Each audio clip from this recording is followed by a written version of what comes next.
the day with the dawn ringing in my ears. Oh, well, I tune into my TV show. No better way, I gotta get myself into gear. Let's go. Oh, and I feel good today with my wake up in the morning espresso. I feel good today. It's my feel good breakfast show. Oh, there's no denying it. Welcome back. It's a Bok Friday, baby, and we are bringing the Bok. Here's why. Because we must. It's going to be the biggest tour, inbound tour that I think we have ever seen, and we love it. Good morning, love my to friend. see it. Listen, no DNA, just RSA. Our blood is green. However, it's going to get the hears going. We're doing it for the next 3 hours. But let's kick things off with a face painting showdown. As we must, Ryan Grant and Vian Lang go head to head to see who can become the ultimate Bok supporter. And then we also get their thoughts, of course, on the big opening test against the All Blacks happening tomorrow. Oh, it is massive. Now that it's actually arrived, I am a little bit nervous. I think I was... Don't be nervy. Yeah, and I was feeling the enjoyment of this greatest rivalry until it's actually arrived. It's going to be massive. We're also celebrating South African sporting excellence ahead of the 19th annual South African Sport Awards. A massive moment for me. Stood alongside that handsome incredible human being, Lerato Kganyago. She's going to join us from Johannesburg ahead of a massive ceremony where I love the fact all are welcome. It's not just our shining stars, and there are many. It's those that keep the sporting ecosystem propped up, all those administrators, the technical experts, the coaches. We're going to share our massive love with you, but so proud of Lerato. Can't wait to connect with her. How are you feeling about it? Terrified and excited at all. That makes sense. I'm just worried I'm going to cry the whole way through. Please cry. When I saw Lerato, when I walked into the Super Bowl, I almost burst out crying. So I'll probably shed a tear today, but it's okay because sport matters that much, and we know what we can do with it, especially when it comes to the Boks. Absolutely. I can't wait to catch up with LKG. But finally, it's Bake That Thing with a Bok Friday twist. Pastry chef Imtiaz Harsh is whipping up a match day treat with plenty of South African flavors, okay? We're going to start with the delicious, and we're allowed, marula cream tres leches cake. Wow. Oh my gosh, say less. Tres leches, I'm thinking 3 different kinds of milk. Ooh. Hey, tres leches, 3 milks. I don't know. Okay. We'll find out today. It's a voyage of discovery. And then, of course, being a voyage of discovery, we want you to discover. So if you've got any questions, anything baking related, send us a voice note on 063-036-9649, and we will literally bake that thing for you live on air. Now, we'd love to help you answer any conundrums this morning when it comes to baking. But, of course, we have got some official duties to do. We're going to be big kids today, but we'll try to work in between and get into those news headlines. I love it. And the fact that Graham and I are both in blazers just makes sense to me because we feel real professional today. I don't feel professional at all, which is why I needed something just to raise the stakes just a little bit. Now, I've got a suit with a little bit of fun. So it's a Friday suit that's ready to have a little bit of a party. It understands that it's a big sporting weekend and otherwise, so we're going to embrace it. But you go and check out the fashion capsule at Woolies. Transitional period, opportunity to get some statement pieces.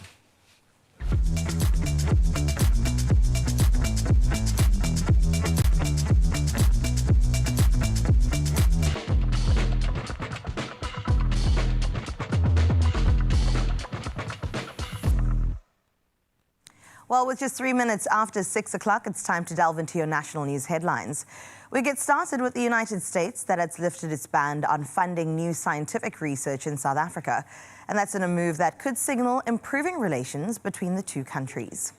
Now, the National Institutes of Health has reportedly issued an internal memo saying research grants are separate from foreign aid and therefore exempt from a 2025 executive order.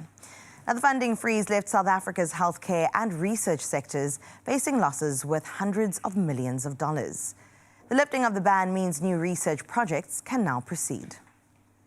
In other national news, the Electoral Commission in the Western Cape says it is shocked and saddened by the murder of ANC councillor and former Knysna mayor Aubrey Tsengwa.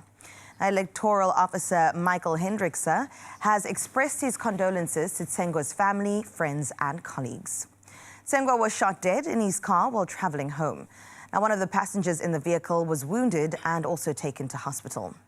Hendrickse says the commission is engaging with police who are investigating the circumstances surrounding the shooting and also working to establish a possible motive. Well, let's take a look globally now at your international news making headlines. We start with the Democratic Republic of Congo, who's receiving 70,000 doses of Merck's Ervebo vaccine as it battles its biggest ever Ebola outbreak. Now, the World Health Organization, or WHO, says 20,000 doses will be used in a clinical trial, and that's to determine whether the vaccine can protect against the Bundibugyo strain, which has no approved vaccine or treatment as yet. More than 5,000 cases have now been confirmed, with almost 2,400 deaths. Now, Gavi is providing $13 million to support vaccination campaigns in high-risk areas. The WHO says the outbreak remains a global emergency. Now, in other news, Israel's plans to build around 1,200 settlement homes in the strategically important E1 area of the occupied West Bank have drawn strong condemnation from several Western allies. Now, Britain, France, Germany, Italy and Canada have urged Israel to withdraw the plans, warning they could further undermine prospects for peace. Palestinians and many of Israel's allies say development in E1 could effectively divide the West Bank and isolate East Jerusalem. The United Nations has also warned the project threatens the possibility of a contiguous Palestinian state and could further damage Israel's international standing. Well, let's close up with that here's once again, where tomorrow All Blacks Springbok showdown comes with just a little extra theatre before a ball is even kicked. Now, New Zealand has its legendary haka, but South Africa has a pretty formidable answer of its own. Now, enter stage Lev Sibusiso Kotelo, the 122-kilogram professional bodybuilder who leads the Boks onto the field as an impi warrior. Dressed in traditional Zulu regalia and carrying his spear, he brings plenty of muscle, but also menace and Mzansi fierce. Kotelo says his role is to set the tone and show the Boks that they mean business. So when the haka meets the impi this weekend, there may be no need for a referee to explain who's bringing the intimidation. I gotta say, game on as tomorrow rolls around. But speaking about sports, let's continue down that avenue with Gray.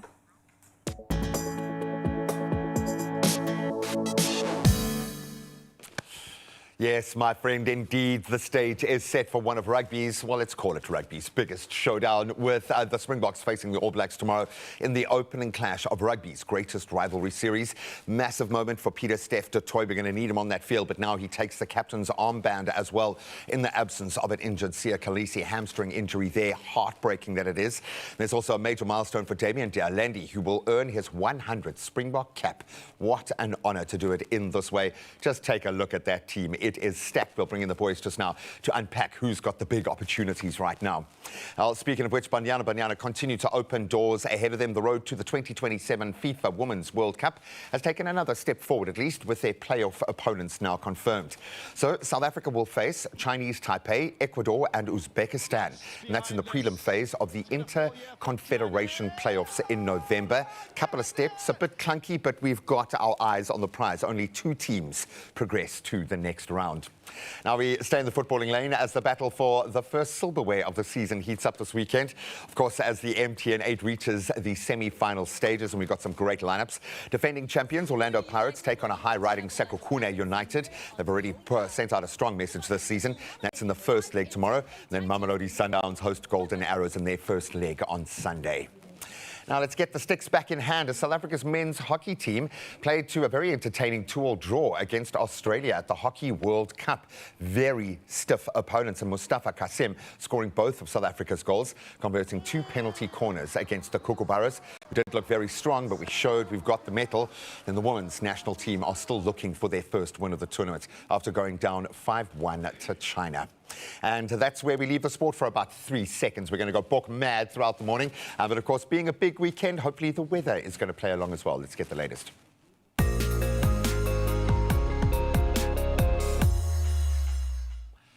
Paula Kwane, good morning to you. This is where we start our journey across Mzansi. Sunny skies are going to take over much of your day today, thankfully. Temperature starts on a low of 9 degrees, but get that rising to a beautiful 29 as our daytime high. And then tomorrow is going to be spent under bright, sunny conditions. Your temperatures ranging between 11 and a beautiful 31 degrees. And we're going to stay pretty much in that zone for the rest of the weekend. Klerksdorp is our next stop, and we've got mainly sunny skies setting the tone for your day. Temperatures start at a chilly 11 degrees, climbing to a hot high of 30 degrees. And then in the coming days, you can expect a minimum of 28 degrees. Looks like a seasonal shift for sure, albeit those lows still pretty low. But throughout the weekend, we're going to stay in those upper 20s. Pretoria, our next stop, and sunshine is going to brighten up your skies today. Hopefully not too far off. Temperatures ranging between a chilly 12 but setting at a balmy 28 degrees. And then cloud-full skies are going to take over for the weekend. Your temperatures reaching 29 degrees, though, on both days, so still some sunshine to savour. Johannesburg, good morning to you. Predominantly sunny skies are set for your day. Temperatures moving between a cool 13 and a high of 26 degrees for your Friday. And then partly cloudy conditions are going to define the coming days ahead. Those daytime highs reaching 26 degrees consistently, albeit with a chilly start to most days. In fact, 11 degrees throughout the next week. Mbombela, you have got some sunny skies above today. Temperatures sitting between a low of 14, doubling up to 28 degrees today. And then looking ahead, tomorrow's daytime high sits at, I think, a record for the season, 33 degrees. What a way to see in the weekend. Sunday, that does ease off to a 25, both days set to be under partly cloudy skies as well.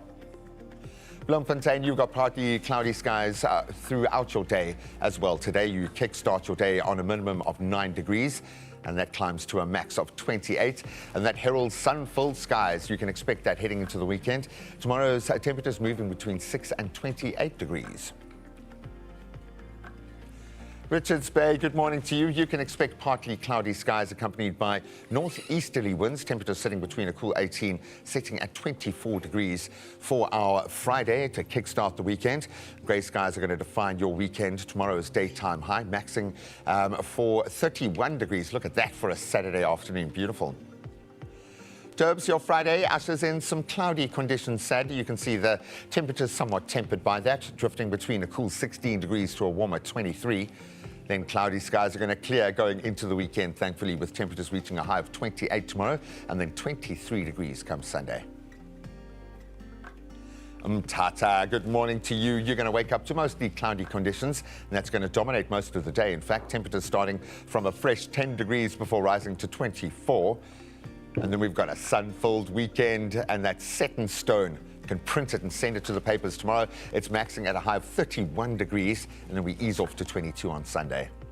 Nkuba, skies are going to remain partly cloudy throughout your day today. Temperatures ranging from a chilly 11 degrees to set at 27 degrees.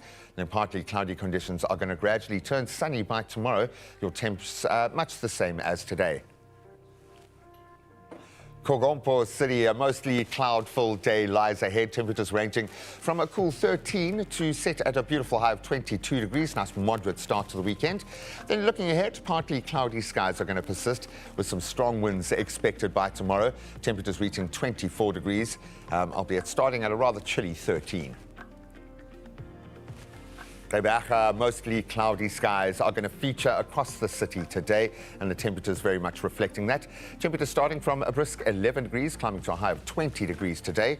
And then tomorrow ushers in some cooler weather. You can see that 19 is pretty much the peak of where we're going to hit over the weekend.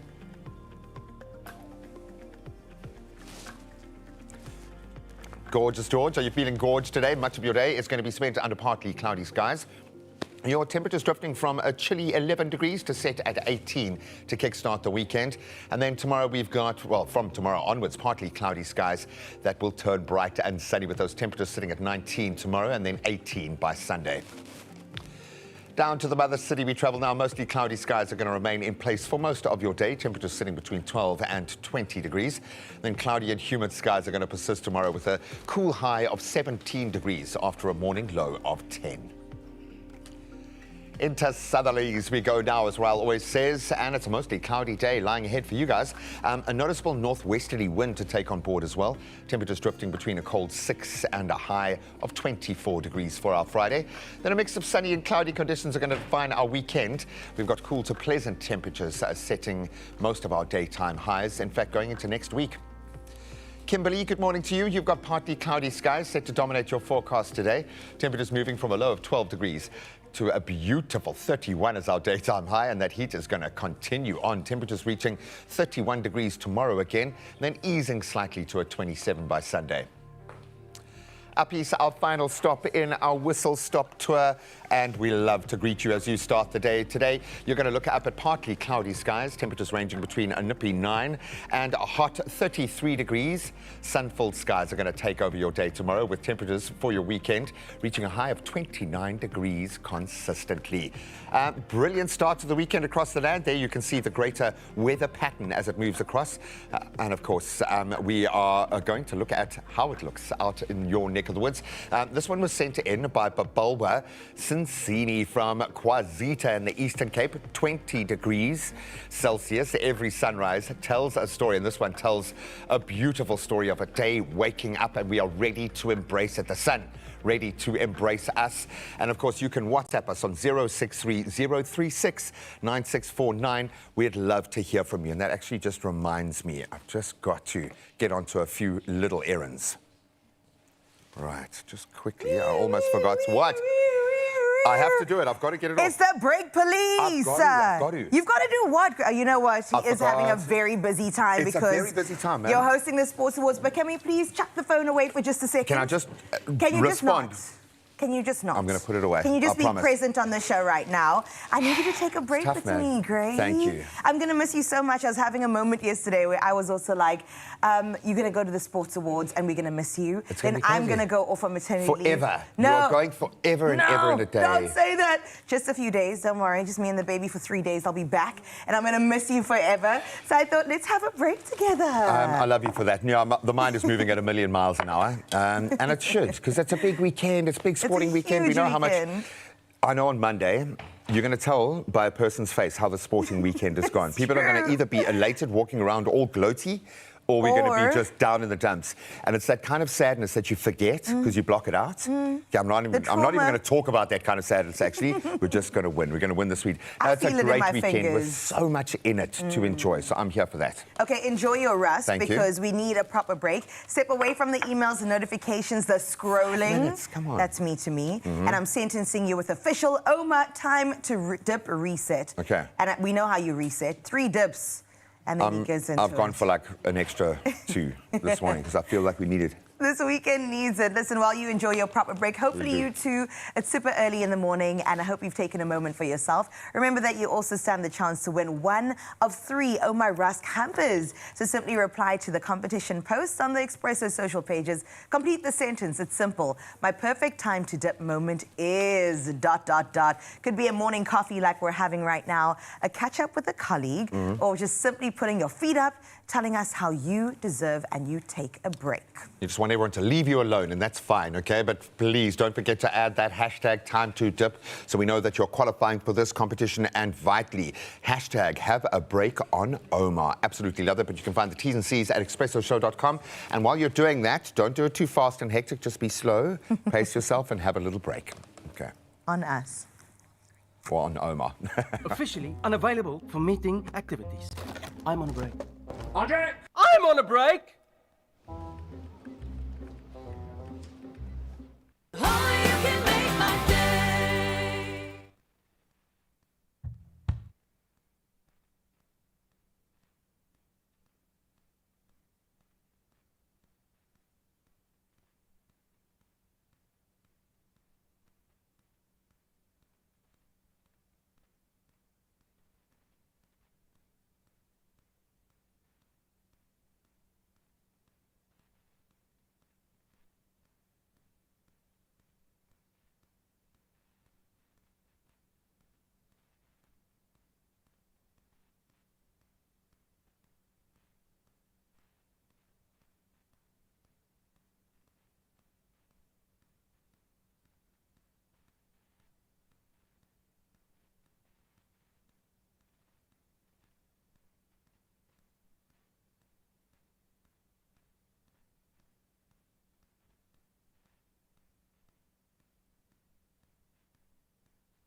Welcome back to your Feel Good Breakfast Show, and a very big and warm good morning to you as we ramp up to this weekend. And it's going to be a huge sporting one as well. It's the SA Sports Awards. It's the big, huge game, and we even have some music to go along with that, with, of course, our team going against the All Blacks. So we've asked you the question, if you could give a sports award to any South African athlete for their performance or even their personality, their comeback, or their Mzansi pride, who would you choose and why? Now, remember, there are women and men to choose from, so let us know across our social channels. You can find us at Expresso Show. Otherwise, send us a voice note with all the hears that you can muster up on 063-036-9649. There are so many superstars to get into. Right now, though, we definitely are going to get into a Book Friday like we know how. Oh, the boys here are chuckling for all sorts of things. We don't want to give a gloaty kind of feeling at all, okay? Because this is probably the most intense rivalry we have experienced, certainly in my life, watching rugby and being as invested emotionally in what the Springboks are doing at the moment. This is the test we have all been waiting for. It's a Bok Friday unlike any, and we are bringing some serious Bokhiers into the studio today. The gents are stacked just like the Springbok team, and we're going to have a little bit of fun this morning. We've got Ryan Grant, Vian Lankia, and Levi. Okay, we'll let you in because it's Orlando Pirates. It's the right kind of black and white, and we've got a few fans in studio. No, we love the fact that, yes, there is intergenerational rugby wealth coming to bear here, opportunities for young players. Unfortunately, Sia not there, but tomorrow we take on the All Blacks in the first of our greatest rivalry tour, and both of these teams are stacked, and they understand that this is probably what is going to define rugby for the next while. How are you feeling, my friend? You seem quite nervous with your leg cocked over like this. Normally you're front-facing, you're ready, man. Graham, you read people so well. Like, honestly, I was excited this whole past 2 weeks, but the nerves have kicked in hard this morning. The New Zealand side that Dave Rennie posted, scary out there. And it must be, because you want this to be the ultimate test. Welcome to the fold, my friend. How do you put this test in perspective? Because we got visions of the World Cup. We are moving towards a bigger picture, but they've got a mountain standing in front of them. And I think the All Blacks have shown how much this series means to them. I think we have a very good team for tomorrow, which is very good. Yeah, so we have a stacked lineup. Yeah, I think it's going to be a tough one, but I'm excited. Captain Fantastic isn't there. That's heartbreaking from Sia's perspective. Obviously an opportunity for Paul in a massive way. When you look at the Springbok side, when you look at this New Zealand side, who are you most excited about seeing clash and go head-to-head? For me, I think the two front rows. I mean, they're both very experienced, and we know the Springboks love their dominating scrums. It'll be interesting to see if they can match New Zealand's energy, but I think our starting pack will set a nice platform for the bench to come on. 100%. We know the impact of the bench, but it's almost like we've got a squad within a squad within a squad. There seems to be three narratives. We saw it with the preparation matches from the teams. New Zealand have also been pushed, and they've gone through the fire, lost some key players, but they've also got a very strong lineup. So where do we start? Maybe from the fly half berth, where we had three options. Sasha gets the nod. No, exciting times. Obviously, we're looking forward to the 2027 World Cup, and I think that's what Rusty's obviously thinking about, picking the 10 jersey. But, Graham, as you're saying, 9, 10, 12... two best 12s in the world. I mean, Jordy Badge against Damien Delendi. I'm super excited for that matchup. Talking about Ruben Love and obviously against Sasha, Cam Roygaard coming in. I'm literally no, I'm super excited. I mean, there's so many good battles. The loose trios, obviously, with Peter Steff against Luke Jacobson and Ardie Severe. I mean, it's going to be special out there. And I'm going to say I'm sorry, Sia, because he might be watching right now, and he must be absolutely gutted. But that is an opportunity. Obviously, Peter Steff has... I have a feeling he was born to be a captain of this team, a captain of every team probably that he's played in. Correct. What does this mean for him? Does he play better when he's captain? Is this, and we've seen it before where he's been drafted in.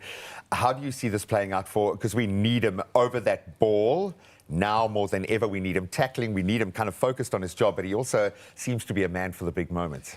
Well, with being captain for this game, there's a lot of pressure, obviously, on him.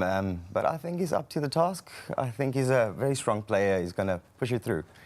And we're going to need individuals to stand up, but we're going to need the way that we play rugby to be succinct. When we look at how these loose trios can dominate potentially the physical battle, where are you most excited in terms of how these two teams might balance each other out? We want to see free-flowing, but I have a feeling there is going to be such a physical tussle for the first 20 minutes, first quarter of the game. It's going to be intense.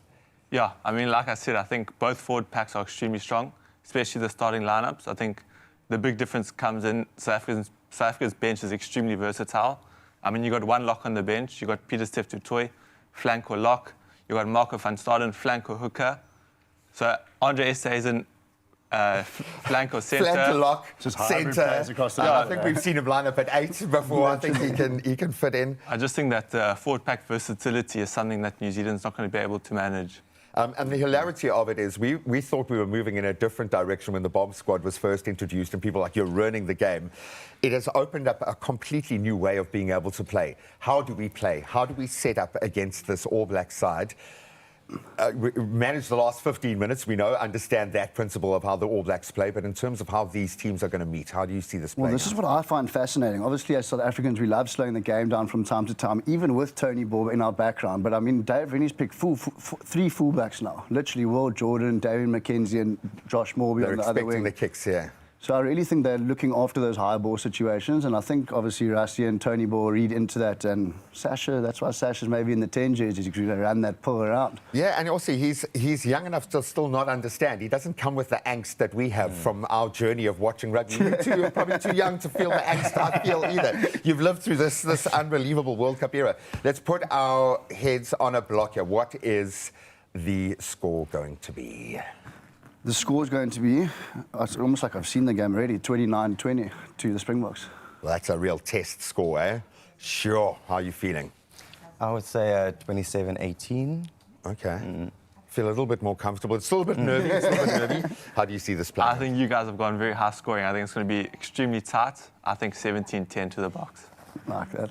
I have a feeling this is going to be a bit of a seesaw. I think this is going to be one of those, like an arm wrestle of note, but there are so many players ready to put their hands up just internally within the Springboks squad here. It feels like we've been playing against ourselves for the last season, so it's nice to play against a team that is so primed and ready. But I think what I've been loving the most is the mutual respect shared between these two teams. That's how you welcome your opponents into your space. Absolutely beautiful. The Boks take on New Zealand tomorrow at 7, and you can catch all the action live on SABC3 and SABC Plus for free. Gentlemen, look after your little hearts this weekend, man. We'll catch up on Monday. Thanks, Graham.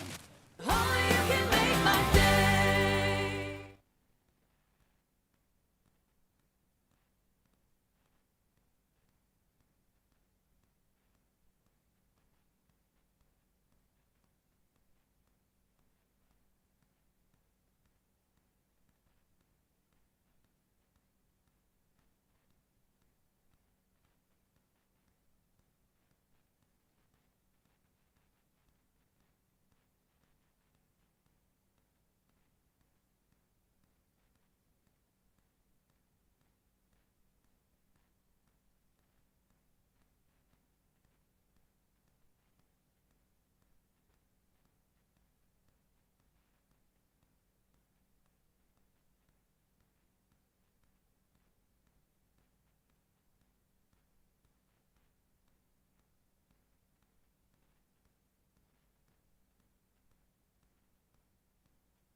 It's my feel-good breakfast show. Welcome back. I greet you in the name of beautiful skin, or at least that's what we're hoping for, especially after we realized that glass skin and innovative ingredients is all around K-beauty. That has become one of the biggest movements in the global skincare space right now. But what is really driving the obsession? Now, our girl Ayanda Chitabete headed to Woolworths Beauty at Sandton City to just uncover the K-beauty essentials, trending ingredients, and simple ways to achieve that healthy, glowing skin. So let's get our perfect skin ready right now and dive in.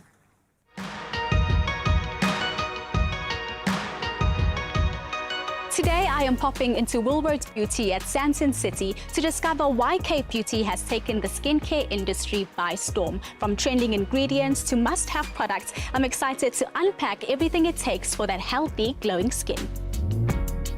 Now, I cannot stop seeing K-beauty everywhere I go. It's in magazines, it's in social media. The thing that scares me about K-beauty is that it looks like 10 steps routines. I don't know if I can find the time, I don't know if I can afford it. Is that really the case if I want to go into K-beauty? I will say that the 10-step routine is a K-beauty myth. It is more of a guideline than it is a rule. We are trying to enhance your natural glow, your natural radiance. So adding on products to your everyday routine is an okay upgrade, but you're not doing that day to day.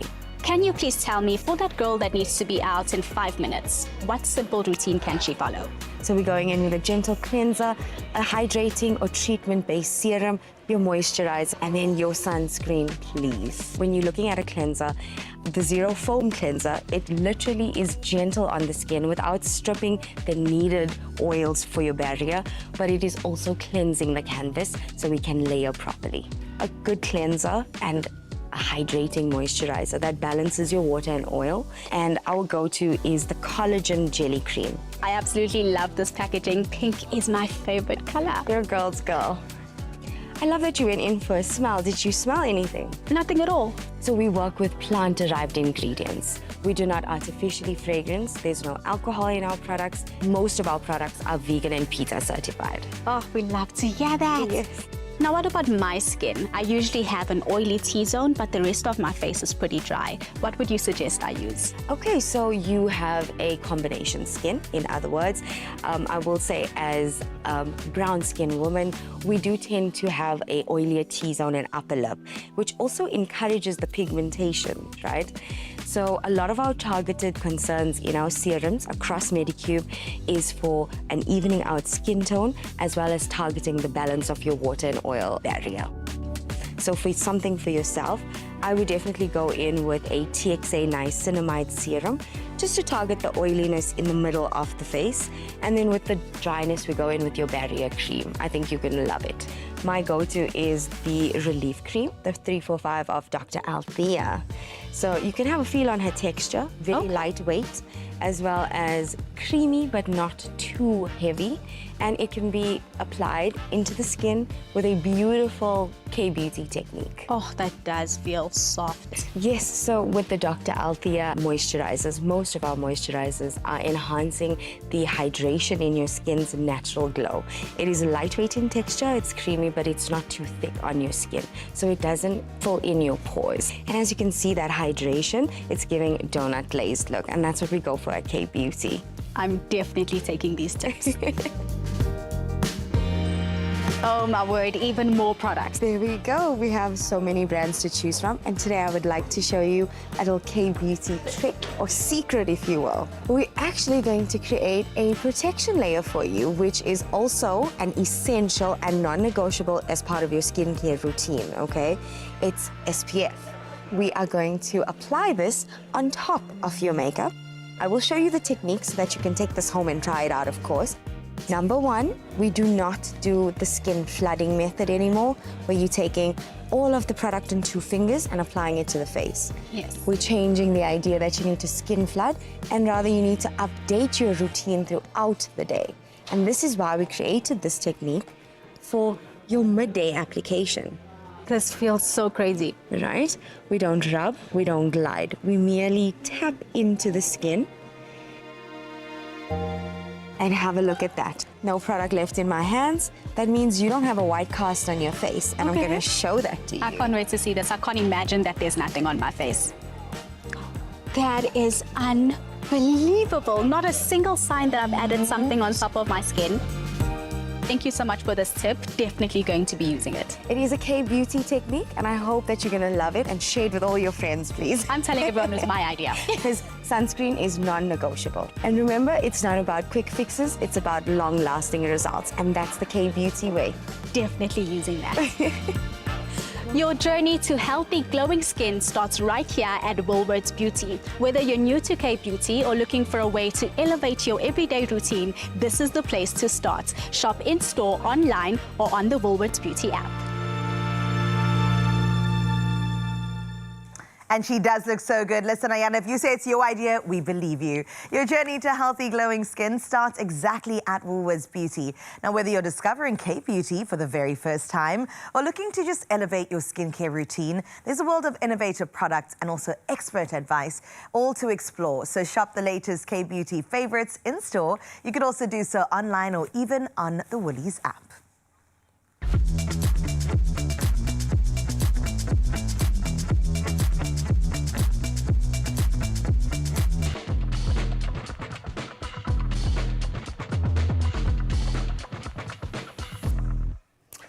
Now, you didn't think Vienna was going to come here and whip the knees out and not get us moving this morning, okay? We like to move. That's how we connect with one another. And, of course, being a Book Friday, we want the energy this weekend. Maybe you need to be recording a little TikTok video of your own while you're watching. I don't know what's required when we watch Springbok games at the moment, but we love getting in the gears and the vibe. And, of course, the South African rhythm draws us all in. So we want some of that energy for ourselves. So if you need to get going, okay, and you want to get ready, and maybe you're dealing with some excess nerves right now as the Springboks prepare to meet the All Blacks to kickstart the greatest rivalry tour, and it's going to be massive. Maybe you want to just move along with us. Are you up for this, my friend? I'm excited. You're talking to me? I thought you were talking to Vian. No, I was actually talking to myself. Vian, you've seen me dance, dude. You understand? I'll take my jacket off for this one. Come on, let's get into it. So, buddy, there is no greater expression of joy than movement, but some of us need a little help. So can you give us some moves to see us into the weekend, please? I'm going to take it slowly at first. So, Okay. it's all about energy. It's follow the leader vibe. So Okay. just copy what I'm doing, have fun with it. So you're going to step out to the side, press it in, step out to the side, Oh, and it's press very it in. Beyonce. Okay. Use your core a little bit more. Bounce, give the lacquer hip-hop bounce going all the way in. Now it's starting to feel like exercise, dude. Come on. Yes. What's going on here? And then we're going to swing and pull and swing and pull and swing and pull Nice. and swing and pull. Now up and pull your arm. Swing and pull your arm. Swing. This one's cool. And pull your arm. Epic. Swing. Bow and arrow, we're going And to call it. pull. And then we just repeat until we have it, until we're Until we have tired. it. I like the way he looks at me. You're Until sweating. we have it with a rather uneasy glance while we need some music. That's how we get the party Oh, started. there you go. Just walk it out. Feel the vibes. You better be doing this at home, next to your window where people outside can see you. Okay, you got to spread the kiss and the love this morning. And we're going to go slow. And 5, 6, 7, and step. Step. Okay, good. Step. So we're going to have to go Step. faster. Step. Sure. Step. Step. Now swing and swing. Pull. Swing. Pull. Okay. Swing looking good. Now up and pull. Swing. Pull. Swing. Pull. Swing. Pull. Swing. Double time we go. Yeah. Yeah. Let's go. And swing. Down. Bounce. Ha. That's it. You got a little booty shake thing going on here, though, that I just can't do, bro. This booty shake. Come on, your on its booty own. can shake, Graham. And we walk it out. Oh, man, if you need to wake yourself up, if you want to know that it's a Friday, get off your back and start Step moving. up. It's a Friday over here. Ooh. We're gonna go back into push, and close. Okay, slower this time. Take your time, breathe, warm up nicely. That's it. And swing, swing, pull, swing, pull, swing, and up. It's the bow and arrow. Oh, double time. Double time. This is how you push your opponents apart. Get away from me. Bad vibes for the weekend. Don't laugh. There we go. You look amazing, I know. Ray. And you know, this is the stuff that's going to last forever, eh? This is how 2,000 years from now, And they're going shimmy to it out. remember This us. is our legacy. It's our legacy. You're going to do the shimmy. The full shimmy. Oh, I love you, man. Oh, man, You that need to was move. amazing. You Come gotta on, show everybody. where your Give us a heart round is. of applause. Honestly, I actually haven't felt this good all I week. haven't even Thank you, taught you a brother. booty Thank shake. you, I brother. won't do that Just- again. Give them the little booty shake. Come on. This is a white dude shaking his booty. Look at that. Yes, Well dear. done. Oh, man. We love well, to hopefully see that's it. given you the hiss. We are feeling the hiss. It is a massive, massive weekend. The Boks are going to need us, whether you're dancing, whether you're praying, whatever you need to do, you show up for the green and gold. Vian, you're an absolute legend. We love that. SABC Plus app or SABC Catch at 7 o'clock tomorrow. It all goes down. And yes, of course, we're back in our boykies. We'll see you straight after the ad break. One more. tunes. What are these ones called? Bring back the tunes. Push and go. Yes. Only you can make my day.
It's my feel-good breakfast show. Well, welcome back with all that here. So we enter into the next segment where I've got to ask the question, what happens when the picture-perfect suburban life, you're barely holding it together, is suddenly invaded by dinosaurs? That's the wild premise behind the movie called The End of Oak Street. It's a new sci-fi adventure from It Follows director David Robert Mitchell. And it stars the great Anne Hathaway. She's having an incredible year this year. And of course, Ewan McGregor. Now, the Spring is here with the review, but before he does, let's take a look at the trailer to get us both on board. Anybody else see that weird light last night? What weird light? The wind was blowing all crazy. Starbuck was freaked out and barking. Could have been lights from a helicopter. Or a UFO? Aliens. Shut up, Dad.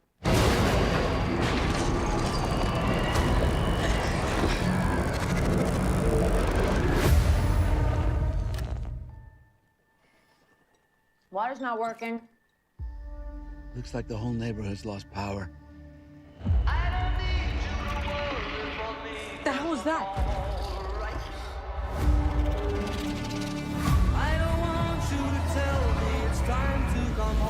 We can't leave. I think that our neighborhood, our house, our whole street has moved.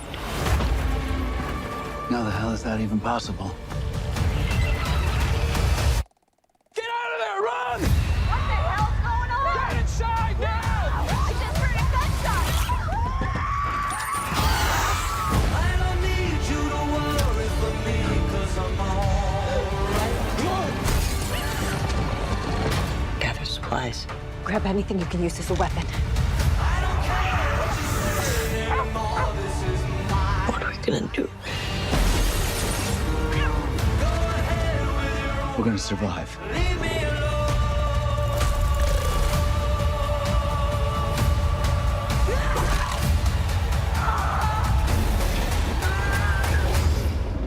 God's not gonna let us die here.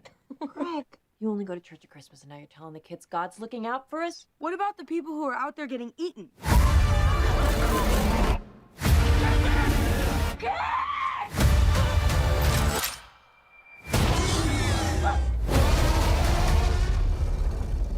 I don't need you to worry for me, 'cause I'm alright.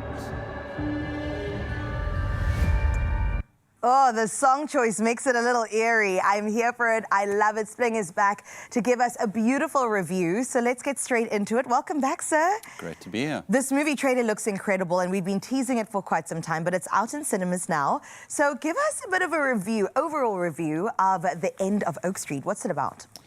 So it is about the Platt family. They're living this really idyllic suburban life in America. It's 1982, Michigan.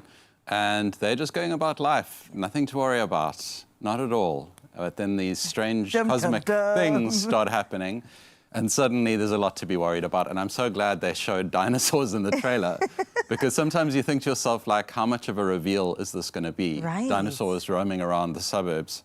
And I originally thought when Jurassic Park came out, like when the dinosaurs get off the island, what happens What next? happens? Where do they go? You said it was set in 1982. 1982. That's why some of the song choices, the Cars. Yes. There's Steve Winwood. There's a couple of bands, Roxy Music. Oh, I'm here in for this. it. Jefferson Starship. You know, Come there's some on. old classic nostalgic hits. And that's what it's all about, nostalgia. Spielberg is very much a part originator. of this, even though he isn't. Yeah. It's J.J. Abrams is the producer, and he is like probably the biggest Spielberg fan there is. Yeah. He's the guy behind Super 8, Yeah. which is also a great, like, film that I was reminded of watching this. Sure. But The End of Oak Street, it sounds like a horror, but it's more of a sci-fi action adventure. Got you. And there's some family drama, and there's some comedy as well. Well, I love the fact that you're mentioning Spielberg, because it does take us back to those early 90s with the Jurassic Park series that had come out. So how does this film sort of have a nod towards that, besides just the dinosaurs? Because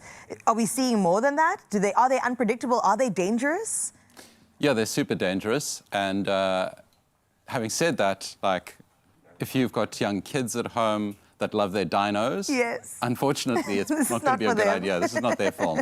So it's an interesting film because it's kind of like somewhere between Snakes on a Plane and Jurassic Park. Okay, you because got there is me. this like comedy, this dark comedy that's happening that's kind of jarring at times, but then it's quite serious and quite dramatic. And there's this commentary on the nuclear family and the attack of the nuclear family in terms of, like, in the 80s, it just seemed as though things were more analog and simpler and families were tighter, and then all these external factors coming to sort of attack that. So there's like a serious thing at play, but it actually isn't a very serious movie. Okay, that is interesting. We'll talk about the dark humor in just a little bit, but as the nuclear family, they already face issues and are struggling, and then added onto it are dinosaurs. So how does this sort of develop and work out? So the dinosaurs are there to really run havoc, as they would, you know. Yeah. And it becomes like Sim City, but with dinosaurs. You're just kind of seeing it from this God view in a way. The suburb that's sort of being cut out of modern society and placed within prehistoric times. Oh my God. And how are you going to get out of that? Where do you go? No, the grid's down. That's the least of your troubles. And you're running out of rations. You know, this is like full-on survival. Like, forget zombie apocalypse. Right. And I've been seeing a rise of a lot of films like this. There was recently one that I watched on, you know, the Red channel. And it's really having a moment. It's really, really great. But Anne Hathaway, to me, is such a good drawing card in this one. And and Ewan McGregor too. They are huge Hollywood actors in and of their own right. So how do their characters develop, the emotional side? What do they bring to the table here? So Ewan McGregor is this guy who's delivering pizzas. He's not all that proud of that, but it's a job. You know, he's getting by. He's trying to provide for his family. His wife's writing a novel, and she is thinking of other things she'd like to do with her life. Right. She's got dreams. She's got hopes, and so there's a little bit of a schism there between the two of them. Ewan McGregor is playing a real nice guy, and he's almost too nice. He's like kind of perfect in a way, and that doesn't make a great character for film. You need some complexity there. So it's a tough job. I think Brendan Fraser would have been a much better option for this movie, based on the tone and based on the character. But Ewan McGregor's there, and he is a dependable actor. He's known for his dramatic side. It's great to see him in more of an action role. And it's also great to see Anne Hathaway in more of an action role here. She's also known more for her drama. And she gets a chance to really take the lead and is the sort of anchor, the emotional weight for this film. And actually, her being attached was what kind of greenlit the film. And she always wanted to work with David Robert Mitchell. Oh, my God. I have to say David Robert Mitchell, not Robert David Mitchell, because sometimes you can get them all mixed up. Of course. But she is fantastic, and she is one of the main reasons to And she is having a big year this year, Spring. I mean, she was just in the Odyssey, which I watched. In terms of drama, I mean, that is where she shines. But I love to see her in a movie like this. So let's talk about the dark humor, because like you said, sci-fi sure, dinosaur sure. Where does the humor fit into this? I don't know. How does it come about? I think it was just a bit of maybe even sloppy writing in a way, just kind of like, let's get this thing together and let's have some moments. There's a moment in The Kingdom of the Crystal Skull, the Indiana Jones film, where some gophers arrive after a fridge saves Harrison Ford's life as Indy. And this is what, that little moment of comedy is kind of what feels like they've transferred into this. These little pockets of comedy that pop up every now and then. And I think it's just that levity that sort of helps you get ready for the next suspenseful moment. So maybe that's what they were going for. And it works? Sort of. Like if you enjoy that sort of thing, if you don't mind having a little bit of an interspersed comedy thing happening. But it is quite jarring at times. Yeah, I can imagine so. But relief is always a good thing when it comes to these movies. Escapism. Escapism is what we're into. And we love a dinosaur film at the end of the day. Visually, let's talk about that. The camera work, is it interesting? Do they try something new? Do they push boundaries? They're trying to get that whole Spielberg nostalgia, the Amblin entertainment thing from the 80s. It's got a little bit of that Stranger Things vibe happening there. Love that. And Richard Linklater's films also, he did Boyhood, Everybody Wants Some, and that sort of immersion into that society is what's happening there. In terms of the camera work, there's nothing that's too sort of stand out in terms of the action. It's really just trying to have these moments where they can really scare you, but these are like the quietest dinosaurs ever. Because, what do you mean? Because they've got such stealth. You know, they're able to sneak up on the characters at various intervals. And to me, when a T-Rex is moving, it's going to make some sort of sound. Make some noise, come on. It's quite big. And when it falls hard as well. Are we seeing a range of dinosaurs, the little ones to all the way? All the way. And there's even a snake, massive snake. I think it was a South American species from 60 million years ago. Why did my heart just skip a beat when you said that? My goodness. Okay, how many popcorns out of 5? I am giving it 3 popcorns. 3 popcorns, it's good enough. Add some butter salt on there and it makes it even better. The End of Oak Street is what we're talking about. It's now showing in cinemas. Now, for more of Spling's reviews, recommendations and picks of South African and international films worth watching, and there are a lot coming out right now. Head to splingmovies.com. Spling, thank you for joining us once again. Great. End of Oak Street, give it a watch.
Welcome back. We are fully behind the scenes. Why? Because I just walked past our little dressing room here and our very important stylist, who should be taking a break right now because she's not dressing us. Meg, you're on 1, 2, 3 different devices, girl. You're supposed to be taking a break. First of all, thank you for being amazing every single day. How difficult is it for you to actually take a break with everything that's on your shoulders all the time? It's always just one more email, one more message. I do try, but it's difficult to take a break. Put the phone down. Close that. It's done. Grab your coffee, grab your rusk. We're going to dip it together. I'm going to force her to do the ultimate, a 9-second dip, okay? That's going to force her to take a break.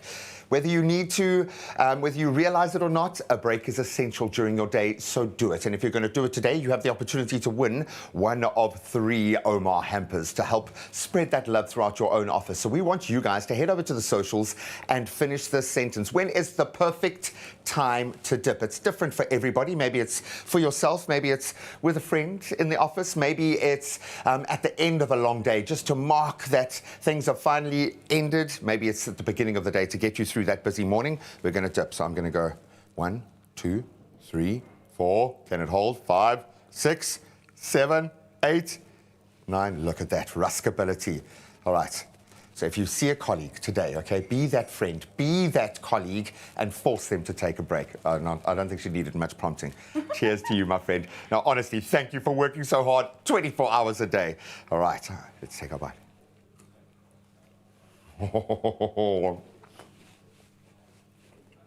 Officially unavailable for meeting activities. I'm on a break. Andre! I'm on a break!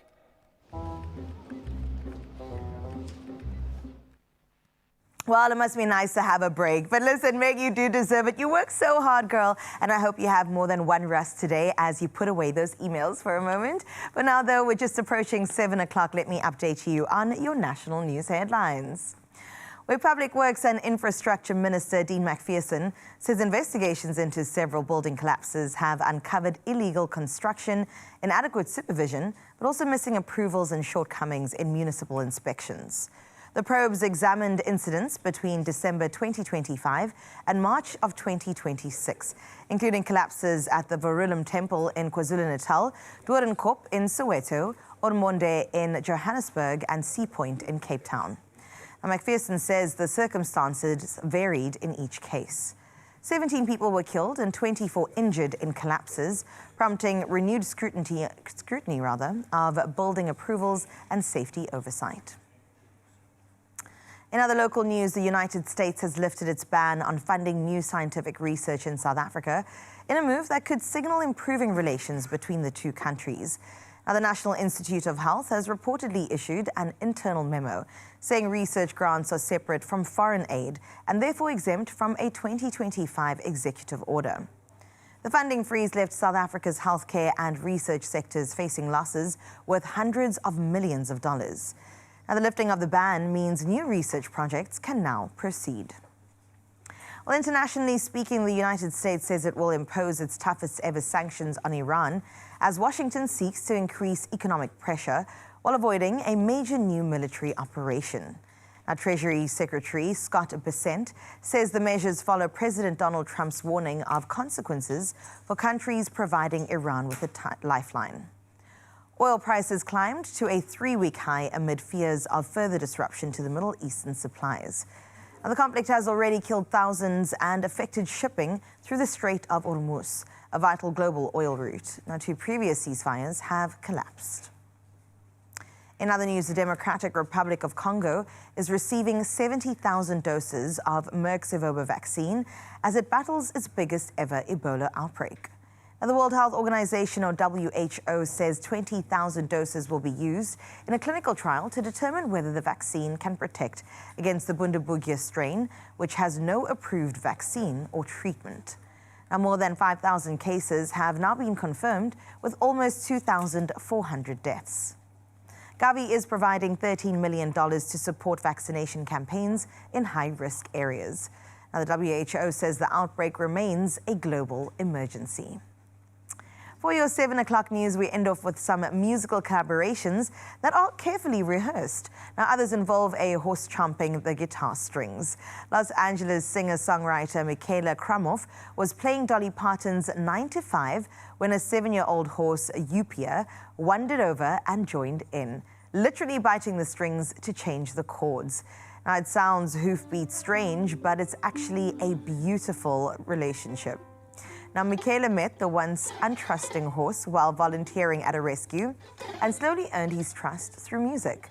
Now, Upia also joins her harp sessions, creating some wonderfully unconventional sounds.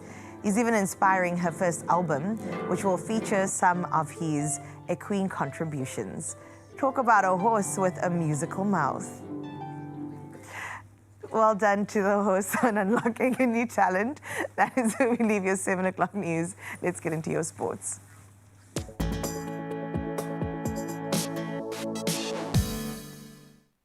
I know it's supposed to be sports and we're supposed to talk about the Springboks and the All Blacks. Can we talk about the horse again just for a moment? No, we'll get back to that hopefully on the top of the hour in the next hour. Right now, the stage is certainly set for one of, if not the greatest showdown in rugby right now, with the Springboks facing the All Blacks tomorrow in the opening clash of the rugby's greatest rivalry series. 4 test matches on the way. Now, of course, Pieter-Steph du Toit has massive pressure taking over as captain in the absence of an injured Siya Kolisi. I think a hamstring injury there. There's also a major milestone for our centre, Damian Dealandi. He will be earning his 100th Springbok cap. Enjoy the moment, my brother. Now we can get into the footballing lane as Banyana's road to the 2027 FIFA Women's World Cup has taken another step forward and is a lot clearer with our playoff opponents now confirmed. So South Africa will face Chinese Taipei, Ecuador and Uzbekistan in the prelim phase of what is called the Interconfederation Playoffs in November. And only 2 teams progress to the next round. And I think we are in the pound seat. Now let's bring it back home for 2 mouth-watering lineups as the battle for the first silverware of the season heats up this weekend as the MTN8 reaches the semi-final stage. So we've got our defending champions, Orlando Pirates, taking on the high-riding Sekhukhune United, and that's in their first leg tomorrow. Then Mamelodi Sundowns host Golden Arrows on Sunday in their first leg. A lot in this in terms of setting the tone for the rest of the season and, of course, some bucks to be earned. Now let's get back into some hockey action from yesterday. South Africa's men produced a brilliant result. They played out to a 2-2 draw against a very strong Australia at the Hockey World Cup. Mustafa Kasim, he scored both of South Africa's goals, converting 2 penalty corners, and expertly so against the Kookaburras, who really are a phenomenal team. Our women's national team still looking for their first win in the competition, so we'll watch that space. But they went down 5-1 to China in a real test. Hopefully that's woken the team up. But that is where we leave our sport for now. We'll touch on those headlines again in about an hour.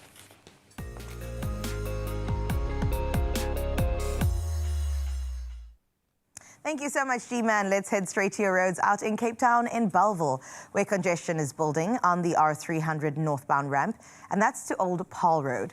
Now, motorists can expect delays and are advised to allow for extra travel time as they head on out on their Friday commute. Well, we wish you all the best as you tackle the roads. Let's see how we can assist you when it comes to your weather. First stop is Polokwane, where sunny skies will take over much of your day today. As for your temperatures, it will start at a chilly 9, but the whole week has been hot. Today's no different. 29 degrees is your high. Tomorrow will be spent under bright sunny conditions, with temperatures ranging between 11 and a hot 31 degrees. That brings us to Klerksdorp next, with mainly sunny skies that will set the tone for your Friday. Temperatures will start at a chilly 11 and then rise to a warmer 30 degrees today. As for the upcoming days, you can expect a minimum of 28 degrees with your max sitting at 29 for tomorrow. Out in Pretoria, sunshine will brighten up your skies today. Temperatures range from a cool 12 degrees and head up to 28 as your max. Now, cloud-filled skies will take over your weekend, with temperatures reaching 29 degrees on both Saturday and Sunday. Further into Gauteng we go now, into Johannesburg, with predominantly sunny skies that are setting the tone for your day. Temperatures will move between 13 and double up to 26 as your high. Now, partly cloudy conditions will define the coming days, with daytime highs reaching 26 degrees on both Saturday and Sunday. Out in Mbombela today, you're all set with some sunny skies along the way. Your temperatures will sit between a low of 14 and double up to a high of 28 degrees. Now, as we look ahead together, tomorrow's daytime highs sit at 33 degrees, while Sunday eases slightly to 25. Both days, though, are set under partly cloudy skies. And then out in the beautiful Bloemfontein, partly cloudy skies will hold throughout your day today. Temperatures start from a nippy 9, climbing to a maximum of 28. Now, sun-filled skies can be expected heading into your weekend, with tomorrow's temperatures moving between 6 and 28, peaking at 25 on Sunday. To the coastline we go now. In Richards Bay, expect partly cloudy skies, and that will be accompanied by northeasterly winds. Now, your temperatures sit between 18 and 24 today, but grey skies will define your weekend, with tomorrow's daytime highs maxing for the week at 31 degrees. Out in Durban on this Friday, it ushers in some cloudy conditions. Temperatures will range from a minimum of 16 degrees to a warmer 23 as your high. Now, cloudy skies will clear going into your weekend, with temperatures reaching a high of 28 tomorrow, 23 degrees by Sunday. Out in Mthatha, mostly cloudy conditions will dominate your skies on this Friday. Your temperatures will start from a fresh 10 before heading into a high of 24. Now, a sun-filled weekend is set in stone, with tomorrow maxing at a high of 31 degrees before easing to 22 by Sunday. In Uba, on your side, skies will remain partly cloudy throughout your day today. Temperatures, well, they'll range between an 11-degree low and a 27-degree high. There's a 10% chance of rain to go along with that, but partly cloudy conditions will gradually turn sunny by tomorrow, with temperatures much the same as today. And then out in Kugompo City, a mostly cloud-filled day does lie ahead for you. Temperatures will range from 13 and reach a high of 22 degrees. Looking ahead, partly cloudy skies will persist, with strong winds expected by tomorrow, while temperatures will reach 24 by midday. Ebeja, your turn next, with mostly cloudy skies that will feature across your city today. A low will start at 11, with a high coming at you at 20 degrees today. As for tomorrow, it does usher in some strong winds, with temperatures on the cooler side. It'll max at 19 on Saturday and 20 by Sunday. And then in the gorgeous George, much of your day will be spent under cloudy skies. Temperatures drifting from a cool 11 to a high of 18 degrees. As for tomorrow onwards, partly cloudy skies will turn bright and sunny, with temperatures sitting at 19 tomorrow as your high and 18 by Sunday. And then out in Cape Teezy, in the mother city, mostly cloudy skies will remain in place for most of your day. Temperatures sitting between 12 and 20 degrees. Cloudy and humid skies will persist tomorrow, with a cool high of 17 after that low coming at you at 10 degrees. Sutherland, you're up next with a mostly cloudy day that lies ahead for you. There will be noticeable northwesterly winds along the way. Your temperatures will start with a very chilly 6 degrees, but warm up nicely to 24. And it will be a mix of both sunny and cloudy conditions defining your weekend, with cool to pleasant temperatures. Well, let's see what Kimberley's looking like this weekend. Partly cloudy skies are set to dominate today. Temperatures will move from a low of 12 to a hot high of 31. Now, the heat does continue, with temperatures reaching 31 degrees on Saturday and dropping slightly to 27 by Sunday. And then finally, we find ourselves in Uppington, where today you'll look up to partly cloudy skies. Your temperatures will range from a nippy 9 to a warmer 33 degrees. Sun-filled skies will take over your day tomorrow, with temperatures for your weekend reaching highs of 29 on both Saturday and Sunday. All right, that is your temperatures. Let's see what it looks like out in Johannesburg, the city of gold, through the eyes of Ketumile Mbata from Ferndale. Absolutely beautiful. It's been a minute since we've seen what the sky looks like out in Ferndale. And thank you so much, Ketumile, for showing us exactly what it's about. This is artistic.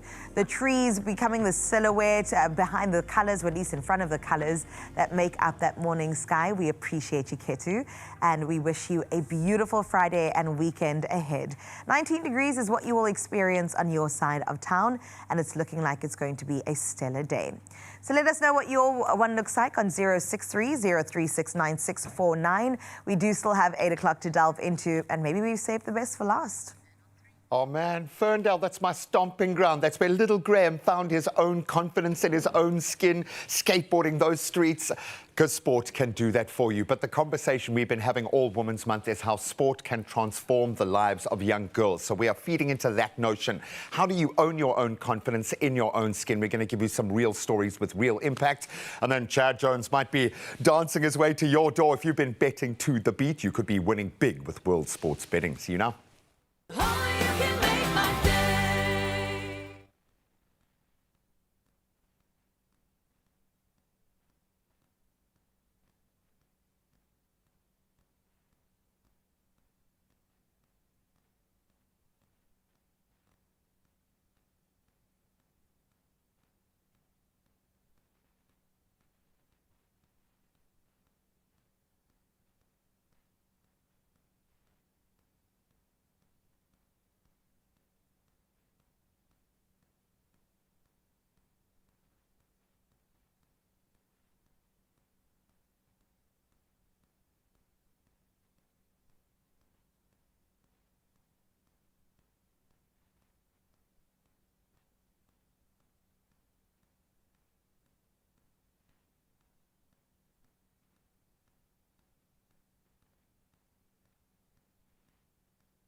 It's my feel-good breakfast show.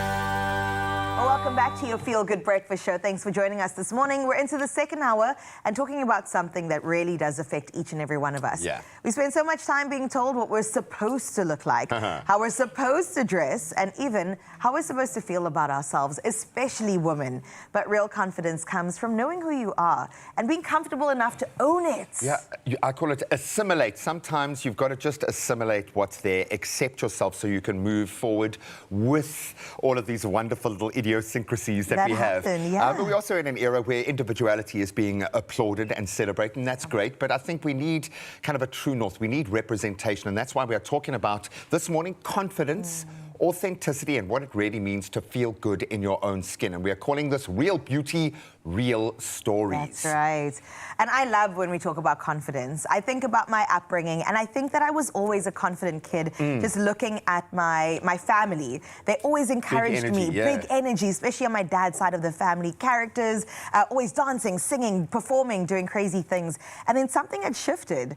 I went to, I think it was primary school, and there was a lot going on. I think I realized realized my difference in a space that I hadn't before. And then I became a little bit more shy, a little bit more introverted, conscious of what I'm all about, self-conscious, in fact. And of course, you can only assess this now looking back. At the time, you don't really identify that. Was there a moment where you stepped back into that space? Because you are super confident in the work that you do now. It's required, yes, but it also speaks to a different kind of self-love or self-understanding. I like that you said self-understanding, because that is what it was. I had to come back to the original Carissa, the girl child that really didn't care about anything. And it really only happened in my late 20s. Wow. I would show up regardless. So like recently Like yesterday. Like yesterday. I would show up regardless, but inside I knew I had a lot of internal work to do. And it became, I always think about confidence as a muscle. The more you use it, the more you exercise it, the more you put it on out there, the bigger it becomes. Well, this is the crazy thing, and often if we're left alone with ourselves for too long, it can get a little bit crazy. Well, certainly in my case. But it's that fitness that I find if I pull out of TV land for a little while and then come back in, I've got to work on that fitness again. We still feel it even after 20 years in the industry. That imposter syndrome is still there. It lurks in the background. After COVID, it was real bad, because now you spend too much time alone. I stepped on out and said, how do I even human anymore? I don't know. But thankfully, we've stepped on out. And I think my superpower all along, and yours, many others, is just authenticity. Completely. When you operate from a place that's real, when you go to bed and go, oh, yeah, I'm still the Carissa that I can sleep in a bed with. Completely. That's what it's about. And at some point, you've got to hug that child. Exactly. At some point, you've got to hug that beast, that thing that you hate the most about yourself, because unless you're going to process, it's going to be there. So you've got to find a way to work through it. But luckily, we are seeing so many people choosing to use their platforms to paint this picture and getting real, authentic, very vulnerable through the process. So let's have a look at some of those beautiful, very vulnerable comments right now. Love this one coming through from Fazana Mudli. She says, to my younger self, you're enough. You are beautiful. You are worthy, and one day you will look back and wish you had realized that sooner. I'm speaking to you, my friend. I'm receiving. So be gentle with yourself. Believe in yourself. Be gentle. I love that.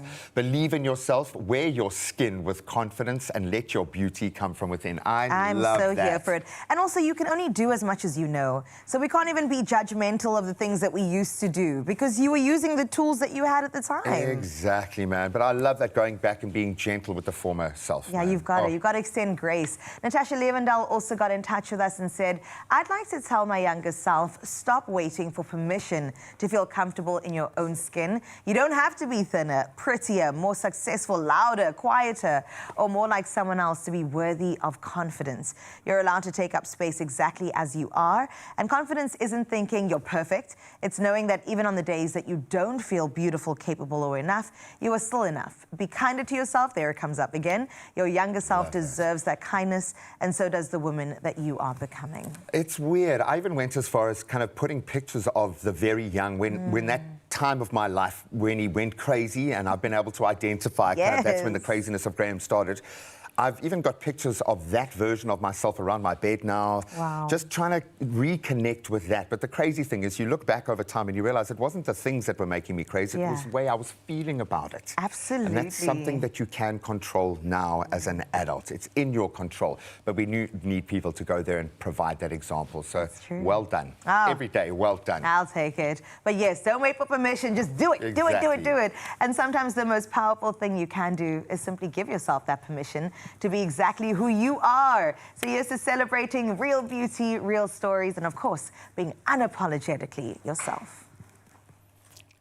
Dove with 1/4 moisturizer, which cares like cream for 24-hour nourished skin. Your skin's looking glowy. Glowing. Dove, the #1 bar, recommended by dermatologists. All right, so let's see if we can put a smile on that dial right now. The cash surprises just keep on coming. So to date, World Sports Betting's Bet to the Beat has already given away an incredible 79,000 Rand. That's why we love Chad so much. Well, this morning, Mr. Jones is back on the road, and one very lucky Expresso viewer stands the opportunity of winning 24,000 Rand right now. So let's hit the street to hit the beat.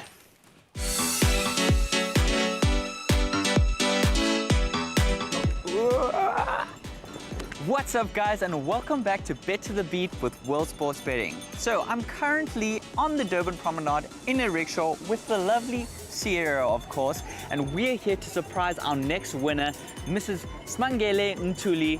Her husband has set this all up. She doesn't know we're here, so we're gonna surprise them. Let's go. Let's go.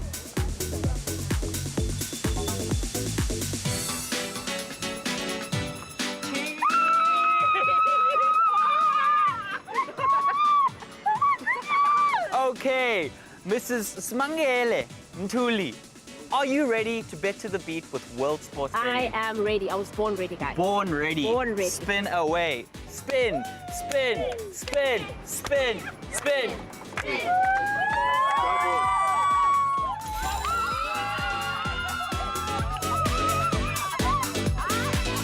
So what this means is that your first spin does not count, but you get to spin 2 more times in which the money will accumulate. Take it away. 6,000! Let's go! Ready to spin again? Yes. Spin, spin, spin, spin, spin.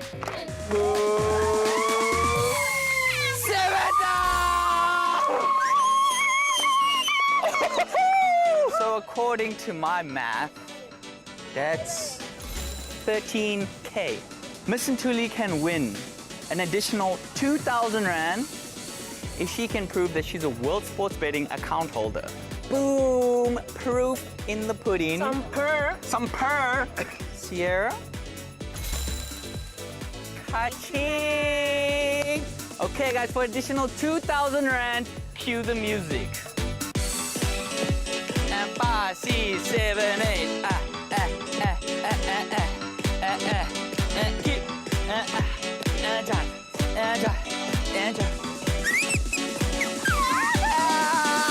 Let's go!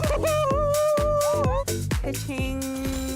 Extra 2,000 Rand in your pocket. The math is mathing as 17K. 17,000! And that's it, guys, for this episode of Bet to the Beat with World Sports Betting. So wherever you are in South Africa and you want me to pop up in front of you, make you spin for some money, you know what to do. So from the beaches of Durban, cue it. Think it's just another day? Well, not anymore, because I could be pulling up to your door next. Spin and win up to 20,000 Rand, plus an extra 2,000 Rand if you have a World Sports Betting account, and another 2,000 Rand if you can hit a small dance challenge with me. To enter, all you have to do is head over to the competition post of Expresso's Facebook, X, and Instagram pages, and all you have to do is follow the prompts. And not signed up yet? Well, head to wsb.co.za, use the promo code THEBEAT50 to get a free 50 Rand sports bet. World Sports Betting, bet to the beat. I'll see you soon. And that is how you do it. Well done, Smangele Ntuli. She's got the groove. She's got the beat down, walking away with an incredible 17,000 Rand in cash. It's the showgirl for me, though. Absolutely love everything about what Chad is doing out there. Thank you, Guy. Proving that World Sports Betting's bet to the beat, a surprise visit can turn an ordinary day into an unforgettable one. So please, we are far from done. There are still some major surprises. Chad could be knocking on your door. More winners, more cash up for grabs. So keep entering, because the next knock at the door could be yours. We'll see you after the break.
It's my feel-good breakfast show. It is indeed Happy Friday for your feel-good breakfast show. We're having a fantastic time. And today we're shining a spotlight on the talented Normal Henshawood High School, or Normies, and their school jazz band. And the dancers, of course, looking incredible. Joining us, we've got Chad Wesso, the band teacher, but also Jessie Williams, a grade 11 learner and the band leader. Now, they're here to tell us a bit more about their musical journey, the dedication behind the band, and what it means to have the opportunity to perform for us this morning on your feel-good breakfast stage. So let's give them a feel-good welcome, everybody. And you've got people to greet. I see you, but you better be clapping on beat as well. Welcome, guys, and thanks for joining us. Thanks for having us. Of course. Okay, so Chad, I'm going to start with you, Mr. Wesso. What inspired you to get involved with the live band, the jazz band, and what has your experience really been like at Normies? I think it's been magnificent thus far. My inspiration was merely the learners. And there was once, about 2-3 years ago, when I watched the band perform. It was a live stream. And when I had the opportunity to watch them, I said, I want to be part of that. Sure. And just the inspiration and their willingness to learn is what inspired me to be part of the Normies community.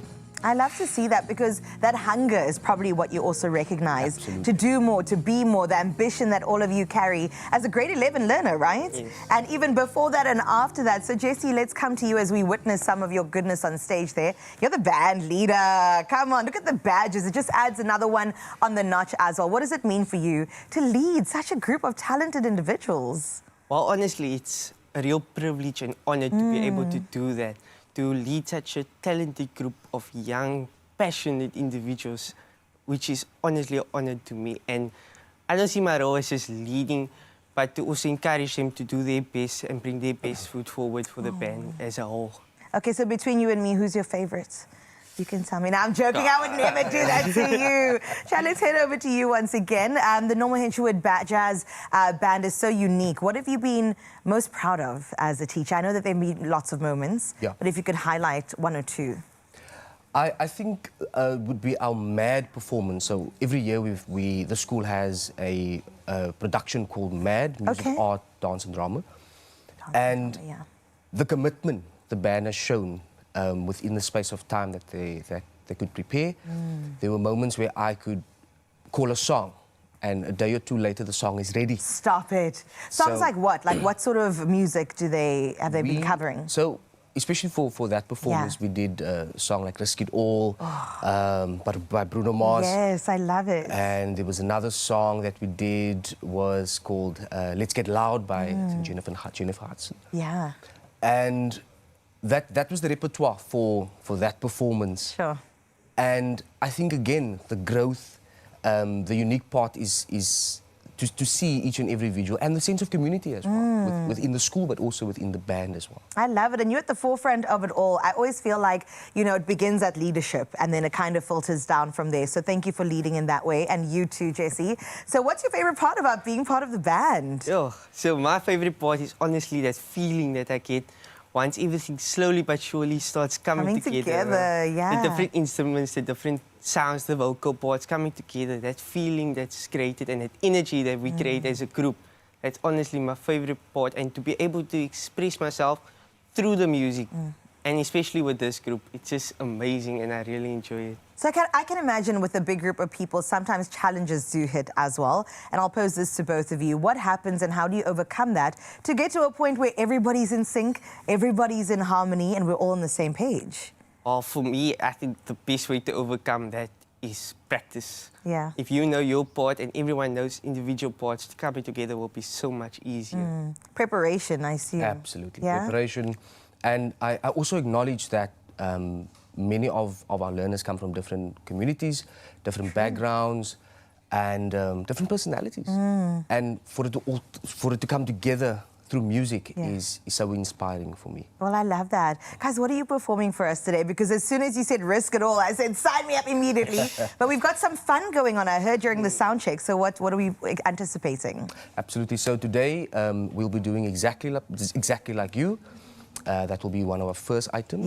And the last item will be Sunny Side of the Street. So we look forward to that performance. Well, I look forward to it too. The dancers as well, like they said, mad music, art, drama, and dance. Madhouse right here on your Feel Good Breakfast Show. We're so excited to get into it. Normie's not so normal, okay? We're going extraordinary, and we can't wait to see the jazz band live and exclusive on your Feel Good Breakfast Show.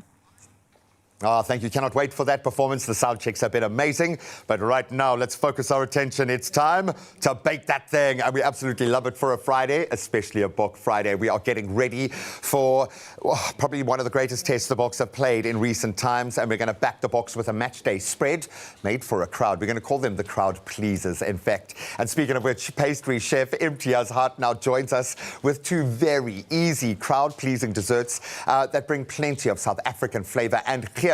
First up, doesn't get much more South African than this rich marula cream tres leches cake. Is tres leches 3 milks? So it's tres meaning three, which is 3 milks, essentially. See, I got it. I nailed it, man. I remembered something from the last time you were here. Buddy, so good to see you again. How are you doing? Great to be back. It's been a hot minute, eh? Oh, dude, and so much life happening around us, but you understand. Game day, it's vitally important. We don't want to be stuck in the kitchen the whole day, but if we are going to have the mates over, we want to spread. So please explain yourself. I'm going to swap sides with you so you can get to the driver's seat here. And can you please explain to us the inspiration behind this? Because this doesn't get much more South African. Okay, I mean, so I was in the States last year, and one of the most delicious things I ate there was the tres leches. Also, side note, my most favorite food in America was Mexican food. Oh, you see now. You see, hey, listen, I introduced Mexican flavor palette to my son last night, and I think it's his favorite. Well, there's something eclectic about it. We mix a lot of flavors. In South Africa, we do a lot of that as well. Lots of influences, and we like a bit of spice. But we also like a little indulgence. So the indulgent part of this is the marula, and what's more South African than marula? Come on, that's what we export to the world. And obviously, boca, marula, that just goes so well together. Come on, man. And sometimes we need a little something to take the edge off on the day. It can be just a little bit hectic. So we've got...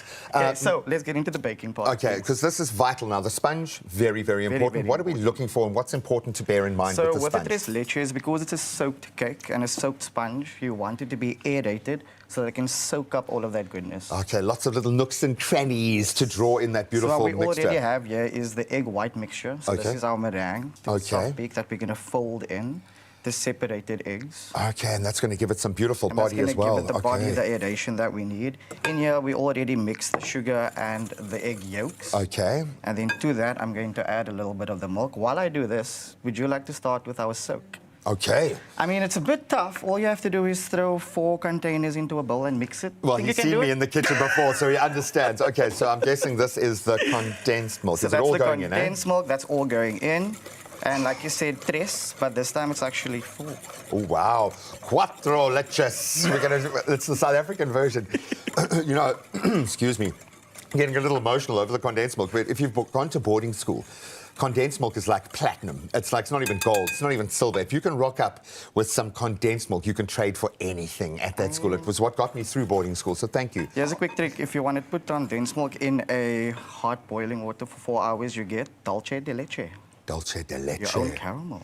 And you're allowed to pass all of this off as your own intellectual property. Yeah? That's the rule. When the chefs come here, they understand. The patissiers, they understand that once you speak it, it belongs to all of us. It belongs to everyone. Okay, so we've got the condensed milk. Now what's going in? This looks like a thicker... that is the thick cream. Ooh. And then lastly, you will add... I mean, can we soak in this? This looks like a luxurious bath soak. I would spend a weekend in amarula cream. Okay, then we've got a little bit of vanilla essence going in. And then the marula, the South African. Look at that. I thought it was a mini cup of tea for myself. Luckily, I just didn't. I mean, I generally do drink it as tea. No one's allowed to know that at 7 o'clock in the morning, guy. That is a very cute mug. If you're going to present amarula to someone at this time of the day, it's got to be in a coffee mug, okay? The smells I'm getting off this. It's almost like you're walking through duty free and you're looking at all the people leaving South Africa with that bottle in their hand. Okay, then... Then you basically just going to whisk that together. On my side, I've already added in my flour, and now in a few additions, I'm just going to fold in my egg whites, which is the important part because this is the sponge. So you just want to add and that that's going to be the gradually aeration. and nicely, the aeration. When we pop this into the oven, we're going to let it cool down, and then we're just going to poke a few holes in it. That's going to let it chill for a bit, and then throw it over, let it soak nice. Let it just all soak up that unctuous goodness. Do you know what it's hitting me now with the strength of the vanilla extract, how well that's complementing, just from a sensory perspective with the marula, there is something really beautiful about highlighting one or two simple flavors. Simple texture, just do it really, really well. That's I love that. exactly how I also love baking. It's taking essential memories from home, things that we grew up with, and then I like to add a little flair, hence this fusion. I love it. So, would the generation before you think you were being a bit spicy and cheeky with this, or would they think this is a perfectly natural progression? Okay, I think my Oma would think it's cheeky. But my friends would give me a good nod. Exactly. Listen, you must have got it from somewhere, buddy. So I think your Oma probably played a part in the cheekiness and the spice as well. So that's the foam is. I can see the level of aeration there and how carefully you are sort of working it, not rebeating it down. For the cooking part of the process, because I think that's where people get intimidated with baking. It kind of feels like there's one way and only way. To get the sponge right, what is that part of the process like so now? very important, every oven is different. So I always say check your oven. Okay. Even though the instructions would say bake at 180 for 30 minutes, don't. Bake for 15, check. 20, check. Check, okay. Once the skewer comes out clean, you're good. Then you know. And obviously you don't want to lose too much of that atmospheric heat. Exactly. So just be quick about it. Just towards the end. Oh, I love it, man. I have a feeling we haven't even tapped into the encyclopedic knowledge in this brain, and it's been far too long. He has got some amazing sensibility, I think, when it comes to sweet treats, and he has the most South African flavour palette we have ever discovered. So we're going to continue enjoying creating our beautiful squares. If you've got any questions, plug into the encyclopedia. We'd love to hear from you this morning, because literally we want those conundrums, because he can answer anything. Please try and beat him this morning. We'd love to get it. He's ready for it, because he's spicy, man. Look at the desserts that he makes. Okay, this is beautiful. We're going to continue on this train. What's the next thing on the recipe? So for the next part, we're just going to make our topping, which is a simple chantilly cream with a little bit of marula in that as well, because you can't get enough. Because we have to, okay? It's just our responsibility. Because why? Bok Friday. Bok Friday, baby. Yes, we'll see you for more yes after the break. Now, I feel like I'm like the most aerated mix ever.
It's my feel-good breakfast show.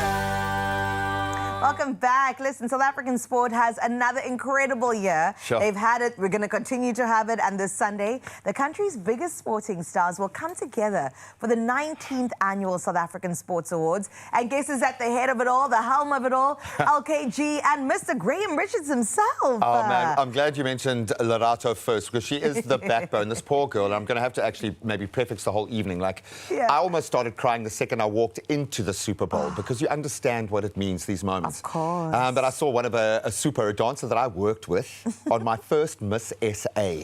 Now he's leading the team. He's the dance captain and the choreographer, still married to his gorgeous wife. And I'm looking at this thinking, what a moment for me to be able to step into that sporting lane where it matters most for me. I love the performances, tip of the spear stuff, winning World Cups, but I would rather spend a week with Sia, going back to where he comes from, launching his book clinic, launching those activities to work with these incredible players as they kind of really make impact. And this is what the show is about. It's impact in every space of sport. It's behind the camera, in front of the camera, all of the above, the team that brings it all together. Well, I was going to ask what you're most excited about, but I think it's very clear. Do you know what it is, actually? And it's been this month, and you've been amazing leading the sports conversation for the young girl. The soccer girls. The soccer girls. And we know that it's not speaking to them achieving Banyana status one day. Maybe we will discover that rough, uncut gem through these processes. But the science says that if a girl is plugged into team sport when she is younger, that is the most dominant pre-marker of success as an adult. We don't need a big solution. We don't need to even understand the trauma that we faced. We just need to process and move through it. And we do it in our bodies through sport. And this, for me, is what typifies. This is the perfect time to do it. Women's Month. We are there for the woman. We are there for the girl child. I think that's the most important part. You thought STEM, the S stood for science. No, it's sports. It's sport, baby. We need more women in sports, please. So that they can get back into STEM when they're adults. Absolutely. You know? It is a full circle moment that will happen. You're surrounded by some of SA's biggest names, though. For me, I feel like I'd be fangirling left, right, and centre. It's a problem, man. They have to keep me separate from the people coming on. Literally, I have to be on the other side because I get so, like, Chad Leclos is one of the first people that comes up to give. I don't know if I'm giving away trade secrets here. It's fine. It's between us. You put me in a 2-meter squared space with Castor and Chad. I'm going to cry. I'm sorry. Then you've got KG nominated for Sports Person of the Year, Laura Volfart. Come on. Our captain, fantastic. Sure. So there are so many opportunities for these stars, and I know they don't do it for the validation of winning awards, but to be recognised by the sporting ecosystem that you represent, especially as a referee. Imagine how great that feels. And they don't often get that acknowledgement. They never get it. They just get hated after every game, especially with VAR. Even me, I've hated on a ref before. Well, that's their job. What are you doing? But they have a higher calling because they understand. So to paint it in this picture, if you're a young person looking for a career in sports and you're not a brilliant sports person like myself, there are so many ways that you can express that love and you can support others through that process. So I love the fact that even the recreational sporting bodies that are making the biggest impact, they get their moments. And again, who's driving it? It's the Gogos in our community. Shout out to them. I also think about the fact that on Sunday, the 23rd, this is when it happens, it's going to be a live show. It's massive. And I wonder, you know, do you get, well, you don't get nervous for live shows? I've been terrified. But no, you must be, because it matters. And this matters more to me than many things that I've done, because it speaks to my passion and purpose in the world, which is great. And I think they understand that, which is also great. They've given us the latitude, but make no mistake, I'm terrified. When you walk into the Sun City Super Bowl, when you never walk know what's into going to happen. Space, but it is becoming like its own little pocket universe. 100%. It is going to be a big show. There are going to be some massive stars there, the gravitas, and of course, it's all live. You can catch it on SABC1, all the glitz, the glamour, the red carpet action is going to be next level. And you know, just Lorato's dresses. Plural. Just that, yes. Dresses. Just the dresses. That alone. But I'm so proud of her for carving out the space that she has as well. I mean, she is always gorgeous. She's graced many a stage looking good. Look at that yellow number. And what this means for the designers in her ecosystem, the trade that happens in those spaces. But she's proven her sporting chops. Time and time again. She was amazing during the World Cup, so she's earned the right to be that voice. But she, most importantly, only creates space around her for the people in the the industry that are following her. It's amazing to watch her work. She just demands a certain baseline, and that means that that door is open now for the next young girl to step into that seat, and that is... So, yeah, you can get a flavour of this. It's the Sports Awards, but women are coming strong, and as they should in Women's Month. It goes so much deeper. I'm here for it. Well, you can catch LKG, the mother, as well as the father of broadcasting, Mr. Graham Richards, on that stage, commanding excellence and, of course, awarding the most deserving sports stars. 7:30 this Sunday on the SABC Plus app or on SABC One. Now, this morning we've asked you a wonderful Good Morning Post to do with sports. Very good. Let's acknowledge some people. So if you could give a sports award to any South African athlete for their performance, even their personality, their comeback, or their Mzansi pride, who would it be? I'm going to just say Chad, because I saw him in the pool while he was shooting a commercial, kind of himself coming to terms with the fact that he could still do it. Right. And he was going to, and he was here on our show, just so gracious and lovely, having gone through a pretty tough very vulnerable journey moment, through the Commonwealth Games, where, again, he put his hand up. He is the most winningest of all of our swimmers in that space. But I love the fact that people had counted him out. For what? And I saw this guy training in the pool. I'm like, oh, my word. Look at him go. And that's when I got out of the pool and I stopped swimming. No, he is absolutely amazing for the character that he shows in these moments. And he also understands that if you're going to don the green and gold in whatever guise, you then carry all of us on your shoulders. And he's got big enough shoulders to carry us. Shout out to Chad Leclerc and congrats again on breaking a world record. Okay, let's get into your comments. We had one from Charlie van Riet, who says, good morning, Expresso team. I would give it a shot and choose Caster Semenya for her outstanding achievements. We agree with that. Let's see who else. Angel saying, good morning. I would say Tumi Ramahopa. She's absolutely great. Her passion being an athlete really shines. Let's see what Mark Gavin, hello morning, Mark. family, saying Siyamthanda Siya Kolisi. He captained South Africa to a historic 4th Rugby World Cup out in Paris, and because only the second captain to win the title back-to-back. Oh, I love me some Siya. Siya, I mean, he will make me cry, so hopefully he's not going to be there. I know he's injured, but I'm sure he's going to still be very much within that box fold. They're going to need his leadership off the field as well. But there is so much gravitas in this space, and we do put so much of our hopes and dreams, but also kind of our expectations on these individuals, these human beings. Oh, they're superhuman, Graham. Let's be honest. Yeah, let's be honest, man. And they are up for it, and that's the joy of being DNA, RSA, you get it. Whether you're a fan, whether you're a weekend warrior, or whether you're out there actually putting yourself out to the ultimate test, and they do it. Well, gee, that's the Manifestation Station. We wish you the best. Thank you, my dear. And we can't wait to see you looking amazing on that stage come Sunday. Graham Richards in many outfits. You said about 3. Yeah, I know. At Frank least 3 bespoke changes. this poor man. One of the best tailors in the land, but I give this guy all of his grey, if he's still got hair left. But he has dressed me for every major moment in my career, so I'll always go back there because he makes me feel confident in my own skin. At this ripe old age, it takes a bit. No, I absolutely love it. And, of course, I'm standing next to Lorrato. So gorgeous LKG. Well, we love to see it, and we'll, of course, be cheering our sports stars, but also our Graham Richards on this coming Sunday.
welcome back. Thank you so much for choosing to round off your week with us. We've had so much fun this morning. But lest we forget, we're on the foot of a weekend, which means maybe we want to get out there and explore our beautiful world. Please, please, please. The weather is definitely looking better across the country. It is. And we do love a good reward to go along with that, especially when it's attached to something we're already spending money on, Exactly. like filling up your car. But how much do you actually know about earning rewards at Shell? Well, today we're putting what knowledge, or all of that knowledge, to the test. So the game of fact or fiction. I have a feeling this might be humbling, okay, because there are lots of opportunities and really cool things woven into this, so we're going to have a little bit of fun with it, but I'm going to be very front-facing and say this is going to be a journey of discovery. So how it's going to work, we'll be given a series of statements about Shell V Plus and ABSA rewards, and then we must decide fact or fiction. You can play along with us. We're going to lock in our answers, reveal them together, and see who knows their Shell rewards best. I am a little bit nervous because you concentrate more than me, generally. Okay, but let's get into it. Let's get the first one done. To earn the Shell V Plus rewards, you need to be a Shell V Plus member and present your Shell V Plus card when you fill up. That feels true. Fact. Yeah. Must be. I'm not even going to think about it. I'm going to say fact. There we go. It's all the confidence. And the answer is fact. That's our first one. Okay, so if you are a V Plus member, remember to scan or present your V Plus card when you make the qualifying purchases. Simple as. And you'll wear it proudly. You'll probably take it out as you slip into. And then you can see the app proudly displayed. But as you drive in, just hold up your card. Okay, here's question 2. Okay. You can earn ABSA rewards cashback at Shell by filling up using your V Plus card and paying with your qualifying ABSA Visa card. That feels true. It's got to be a fact. I mean, we've got an ABSA card. We've got the app right here. The two work in conjunction. And the answer is... Facto. Well done. Depending on your ABSA rewards tier, because there are a few, you can earn up to 30% real cash back in your pocket, and that's at Shell when you're using your ABSA Visa card along with your Shell V Plus card. And ABSA currently lists Shell as a rewards partner with up to 30% cashback, as I said, with the actual rate determined by the customer's rewards tier. I get So we want to do a bit of digging on the tier side. Okay, yeah, speaking about the tier... 2, all right? We've got 2 down. We've got 2 down, but let's see if we can continue that. You have to be an ABSA Rewards Tier 5 customer to earn any cashback at Shell. No. I don't remember being having No, that tier sounds 5. a bit neg. Hey, Yeah. I'm going to say that is fiction. False. And the answer is? Dun, dun, dun. Yeah, it is fiction. Pure fiction. So you don't have to be Tier 5 to benefit. Brilliant. Your cashback simply depends on your ABSA Rewards tier. So ABSA's current Shell rates change across, or range rather, across all 5 tiers, with Tier 5 reaching 30% for qualifying ABSA Visa card So you want to climb those tiers very quickly. 30% back is a lot. Yeah. It's nearly a third of the money back. Oh, that is crazy, actually. So question 4, this might be the humbling one. You need to do something completely different from your normal Shell stop to earn your rewards. Something completely You've different got to get from out of your norm. car. You've got to circle your car 4 times, clockwise. I'd love to see that. No, I'm going to say... False. False. Come on. Fiction, surely. yes, surely. And that's the beauty of it. You're already filling up. The important thing, what we do. Making sure that you're using all of this in front of you. Your V Plus card, and if you're eligible ABSA Rewards customer, paying with your qualifying ABSA Visa card. Brilliant. Okay, I'm getting incentivized. Now, question 5. The rewards are only about fuel.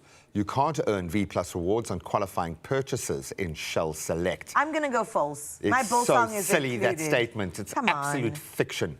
No, we know this because we were planning a road trip and I think we spent most of our money on Patcos, not on fuel, actually. So even the stop inside the station can be a part of your rewards story with V Plus rewards, available on qualifying in-store purchases. And then they know what we like. So you'll get it with the things that you really do need on a road trip, okay? Right. And I love the fact that it just makes it so seamless and so good when it does come to the double the rewards when we head on out there. You are definitely the one who keeps the card and the app and the responsibility. I'm in control. You are. You have to be that person. So remember, please, every time that you do fill up at Shell, you can earn double rewards. Firstly, from both the Shell V Plus rewards and then from ABSA rewards. And all you got to do, simply fill up at Shell. Scan your Shell V Plus card. You don't have to throw your card aggressively at the attendant. You can just hold it up for them. You can scan your Shell V Plus rewards card, pay with your ABSA Visa card, double the rewards. That's true. And then from August, we're in August right now, customers can in fact earn up to 30% real cash back through ABSA rewards, of course depending on your rewards tier, and up to 50 cents per litre cash back on fuel spend through Shell V Plus rewards. And yeah, up to 2.5% right back at you on qualifying in-store purchases through the Shell V Plus rewards. And as I say, they know what we need on a road trip, or throughout our day, in fact, they've got us covered. Let's try again. Cha-ching. Close enough. At the end of the day, every journey starts somewhere, and your next one could start with a little extra something coming your way with Shell V Plus rewards and ABSA rewards. Make your everyday fuel stop the most rewarding stop. Fill up, scan, pay, and enjoy the journey. Just don't be throwing your card around. Don't throw your card at people. Every journey should be more rewarding. Simply fill up at Shell, scan your Shell V Plus rewards card and pay using your ABSA Visa card. Enjoy up to 30% real cash back through ABSA rewards, up to 50 cents per litre instant cash back on fuel through Shell V Plus rewards, and up to 2.5% cash back on qualifying in-store purchases. Every journey is another opportunity to earn. Keep filling up, keep earning with Shell V Plus rewards and ABSA rewards. Almost the top of the hour, almost there, but let's get a head start and enter into our final hour of the show with our national news headlines. And as always, we do start here in South Africa, where a new South African research team, in fact, has arrived safely on Marion Island in the southern Indian Ocean, following the emergency evacuation of the previous team in May. So the earlier evacuation was triggered by concerns over a shortage of specialized diesel that's needed to power generators at the remote base, obviously leaving them stranded if that kicks in. Forestry, Fisheries and Environment Minister David Mania says that the 32-member team has begun recommissioning the facility, and if all goes according to plan, the base will be handed over to the 83rd wintering team later this month, continuing an incredible scientific tradition as well. Now we stay in South Africa, where Public Works and Infrastructure Minister Dean McPherson says investigations into several building collapses have now uncovered illegal construction, inadequate supervision, missing approvals and shortcomings in municipal inspection. Now the probes examine incidents between December of 2025 and March of 2026, including collapses at the Verulam Temple in KwaZulu-Natal, Doornkop in Soweto, Ormonde in Johannesburg and Sea Point in Cape Town. Now, McPherson says the circumstances varied in each case. 17 people were sadly killed and 24 injured in the collapses mentioned, prompting renewed scrutiny of building regulations, approvals and safety oversight. So we'll certainly continue to track that space. Now, casting a wider news gaze on the international front, at least 50 people, mostly children, have died after yet another overloaded boat has capsized, this time in Nigeria's northwestern Sokoto state. The accident happened near Gorau, where rescue teams are still continuing to search for survivors and recover bodies.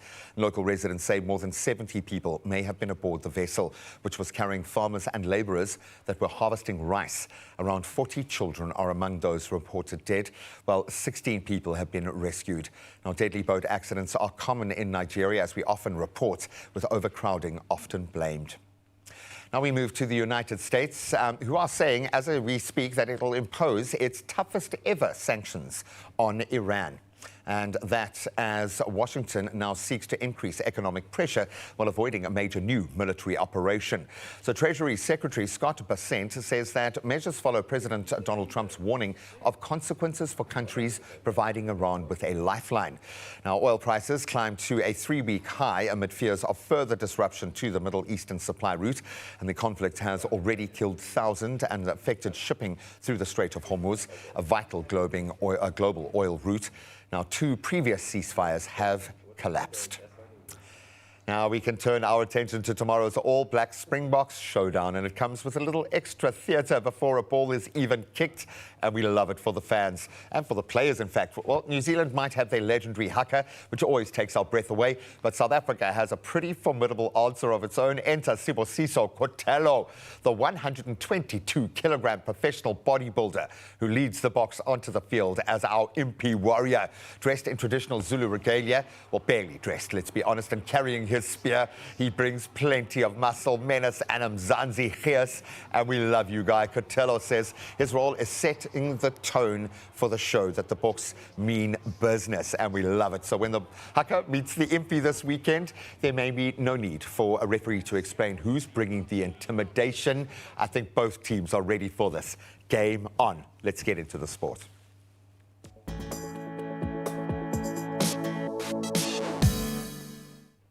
So yes, the stage is set for one of rugby's biggest showdowns, certainly in modern history, with the Springboks facing the All Blacks tomorrow in their opening clash of the rugby's greatest rivalry series. Peter Steph du Toit gets another moment to shine. He takes over as captain in the absence of an injured Siya Kolisi. I think a hamstring injury keeping him agonisingly out of the fold.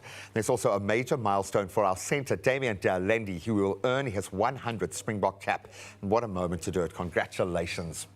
Now we turn to football as Banyana's road to the 2027 FIFA Women's World Cup has taken yet another step forward, with their playoff opponents now confirmed.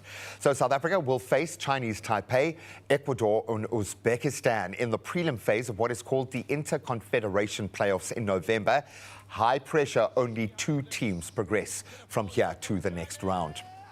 And we can bring it back home for more footballing action and a mouth-watering lineup this weekend. The battle for the first silverware of the season heats up this weekend as the MTN 8 reaches the semi-final stages. We got defending champions Orlando Pirates still there, taking on a high-riding Sekhukhune United. And that's in tomorrow's first leg. And then Mamelodi Sundowns host Golden Arrows in their first leg on Sunday before they travel to Durbs for the second. Now we can round off with hockey this morning, and South Africa's men's hockey team surviving a major test. They played out to a 2-2 draw against Australia at the Hockey World Cup. And it was Mustafa Kasim who scored both of South Africa's goals, converting 2 penalty corners very strictly against the Kookaburras, who are one of the best teams in the world at the moment. The women's national team still looking for their first win, and they're going to need some resilience now. Maybe the test that they needed to get going. 5-1, they lost to China, a very strong outfit as well, but we know the girls have got this. Why? Because sport. And that's where we leave it this weekend. Enjoy all of the sporting action this weekend. And of course, the South African Sport Awards live, SABC 1, SABC Plus on Sunday evening. Right now, let's get you to work safely.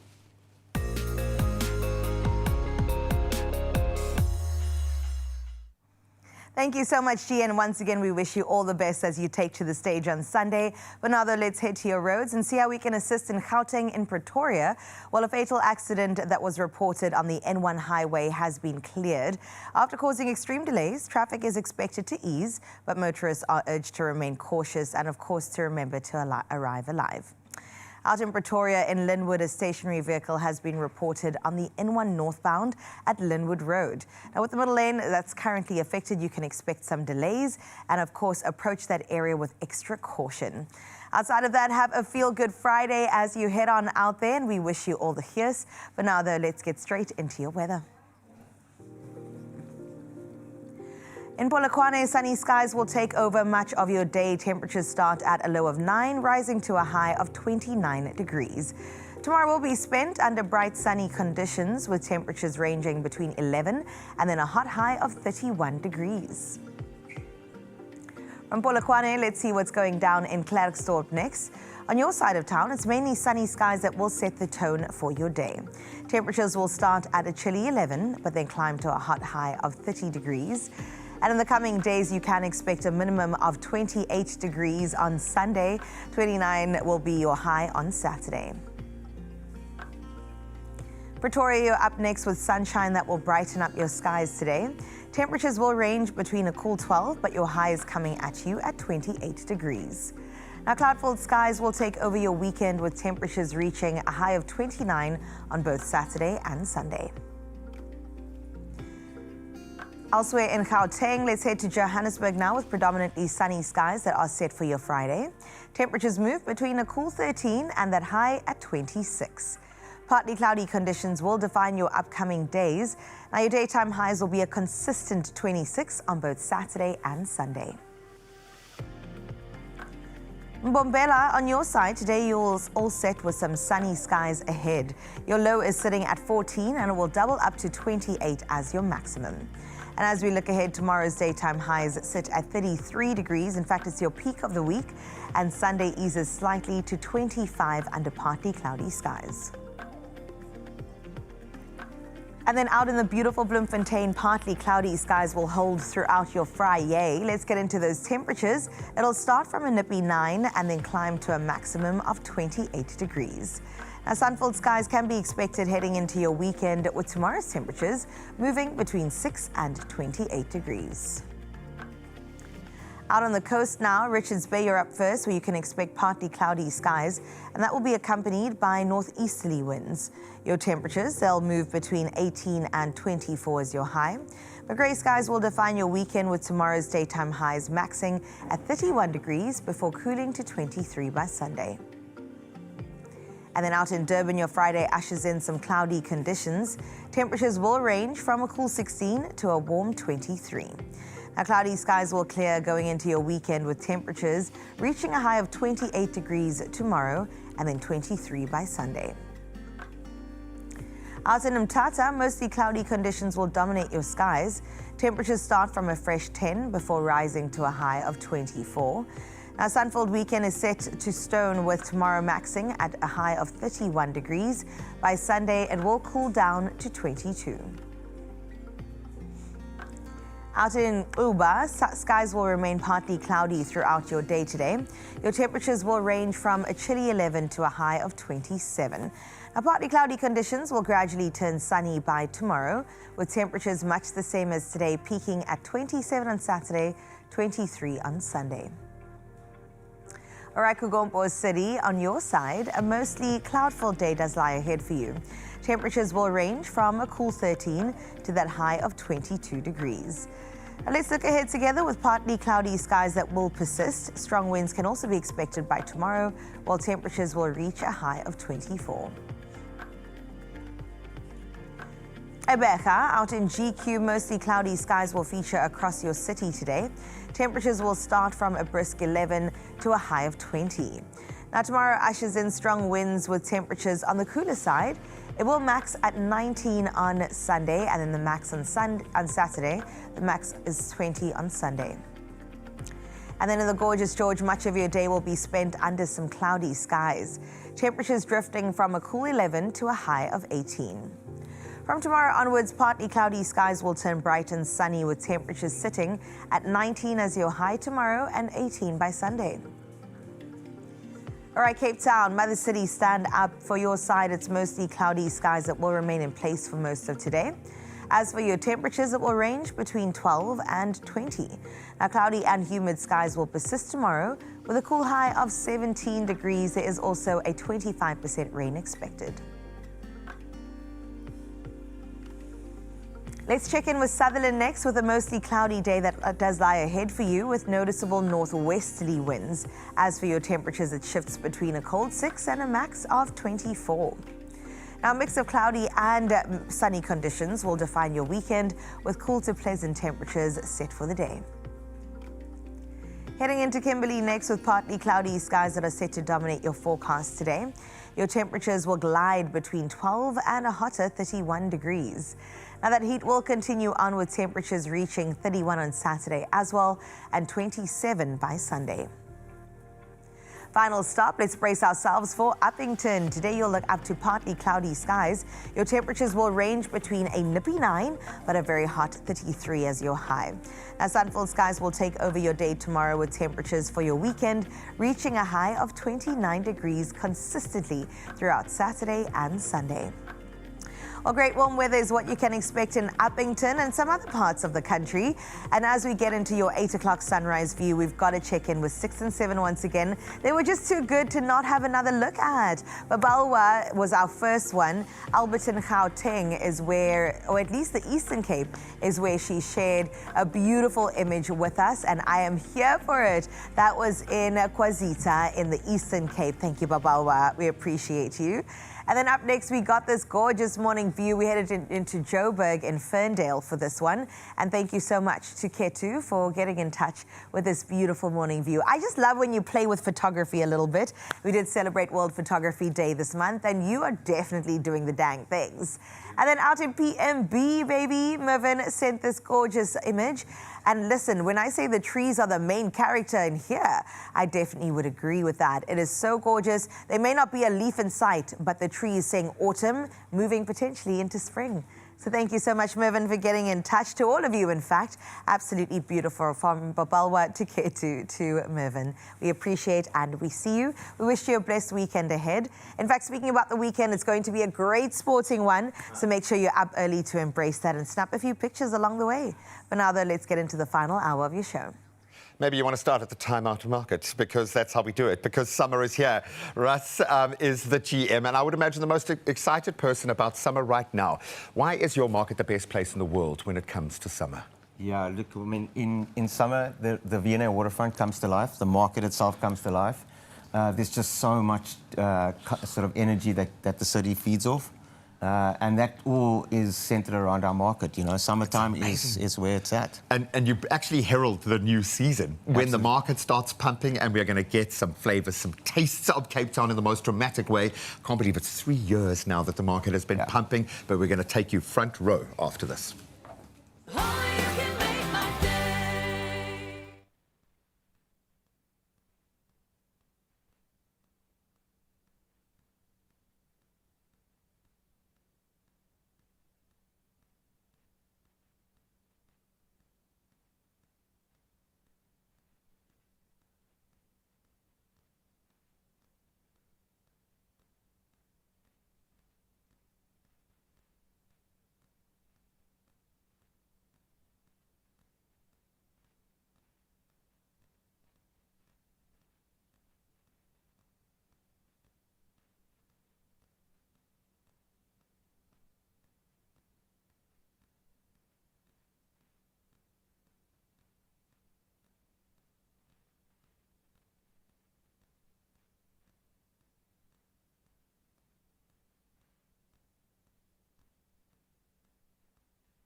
It's my feel-good breakfast show. Welcome back. Thank you so much for choosing to spend at least the rest of this hour with us. Let's reward you with some time out. Cape Town is known around the world for its incredible food culture. It's our love language on the show. And Time Out Market, well, it brings some of the diversity together under one roof, and it's just a flavor explosion. General Manager of Time Out Market, Cape Town, and Global Operating or Opening Operations Director for Time Out Group, Russ Meyer, now joins us to chat about the glittering jewel in their crown, what makes Cape Town's market unique, and why there is plenty to discover this winter. It felt like winter stopped. The second we started talking to you, I could feel the temperatures, even in our weather report, started to change. But you know what works. Globally, you've had an opportunity to experience Time Out markets in other parts of the world. In South Africa, it just seems to have landed so beautifully in the 3 years that you guys have owned your space. Did you even imagine it would be this successful, have this kind of impact? Yeah, look, I mean, we dreamt it, we built it, you know, but it's far superseded what all expectation had for it, you know. So I think it's important. There's 13 markets around the world. 8 of them I've been to, 6 of them I've launched. But by far, Cape Town just has its own magic. Why? Why is that? I mean, I could list you 50 reasons. But from your perspective, why was this the one to back? Yeah, you know, Cape Town has got a different energy. You know, it's got this diversity in the cultural offering, the people that live in the city, that work in the city, that makes it you know such an awesome place. You know, you mix that with the local produce that's available, second to none. You know, nothing's imported. You can get it local. You can get it fresh. And then we've got such a spirited culinary ensemble. You know, the guys know what they want to cook. They know how to use the food that comes from, you know, the very land that they... You'll find the best kustasta in Cape Town there, as voted by the people. And I say that because it speaks to an economic ecosystem around the foodie space. It's playing a vital role in launching young chefs' careers. Absolutely. It's teaching me things about cuisine, what I've learned about halal food through that space and how you can express culture in a completely different way. Mind-blowing. There is so much going on in that space. Absolutely. How do you ensure that you keep it local, though? There are so many influences. You're in a very globally connected space at the V&A. Yeah, you know, the DNA for Time Out Market concept is connected around, you know, all the markets. It's about featuring the best of the city under one roof. And literally what we've done is we've ate our way through the streets of Cape Town. You know, literally, going to each of the local gems, you know, the award-winning chefs. And we handpicked some of the best chefs in the city. And we've put them under one roof. We've given them sort of the canvas to go out and create. And they've embraced it, you know, and I think that's what makes Cape Town so unique from all the other markets around the world. Are you allowed to have a favourite child? Because we aren't done with winter yet, despite the country feeling like we are buzzing at the moment. What stands out for you right now? What are your shoppers really, those experienced really enjoying it? Yeah, I think, you know, we're above all, we're a food destination. We couple that with a really good beverage program that features, you know, some of the top cocktails, beers, a non-alcoholic program which also, you know, we promote quite actively. But it's the cultural offering that lends itself to that, to the food and beverage offering, you know. So we feature a lot of new up-and-coming artists, and I think the combination itself just works so well in that space. And that's why people come, you know. On a Saturday when we're highlighting the Springbok rugby guys, the place comes to life. It really bursts at the seams, you know, and that's what people want. They want a proper experience. And it's also the FOMO kicks in, so you have to go again, because you can't eat everything all in one sitting. And I love the fact that we have this on our doorstep. It's like a voyage of discovery that you'll go on, and you will get a different experience every time you go. Before I ask you to predict the Springbok score tomorrow, if you could give one reason for Cape Townians, we know international visitors flock there because they understand the time-out concept, but for Cape Townians that don't get it, why would you recommend they pay you a visit? So what we've done really well is, you know, featuring some of the best chefs in the city. What we've done is we've created a really balanced menu offering. So, you know, if Dad comes and he wants to have his burger, the kids can have, you know, artisanal ice cream. Mom can have a seafood with a glass of bubbles. There's something for every single palate and every single age group in the market, and that you can experience together, you know, with live music. And I think that's, again, what makes it a really special place. And you can talk, you can converse with the people making, you can get into the culture, and then it's supporting the economic structure of this foodie network as well, which is amazing. That score prediction? Box by 2 points. Wow. Yes, people are expecting a tough tussle. I think all of us are. So maybe you need to head out to the time-out market to just take the edge off before and get yourself nice and relaxed. I can guarantee you, even if you're a Cape Townian who loves your hood, you will discover something new there. And we'll keep all of those details up. Never mind that it's winter. We are bringing the summer feelings at the time-out market at the V&A Waterfront. Go and experience it for yourself. I highly recommend that you do. They see me there every weekend because there is just so much to indulge in. Speaking about indulging, we're about to get into our first performance, and I can't wait for the normies to take on over when it comes to their jazz band. Good morning, everyone. We are the Norman Entlewood High School Band, and we'll be performing a classic tune, Exactly Like You.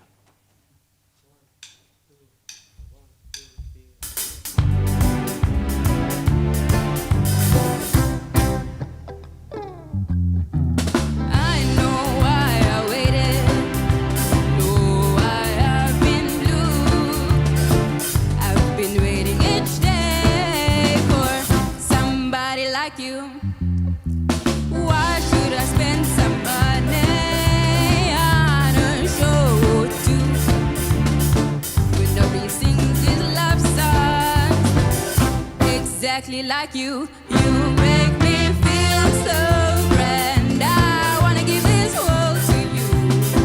You make me understand these foolish dreams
like you.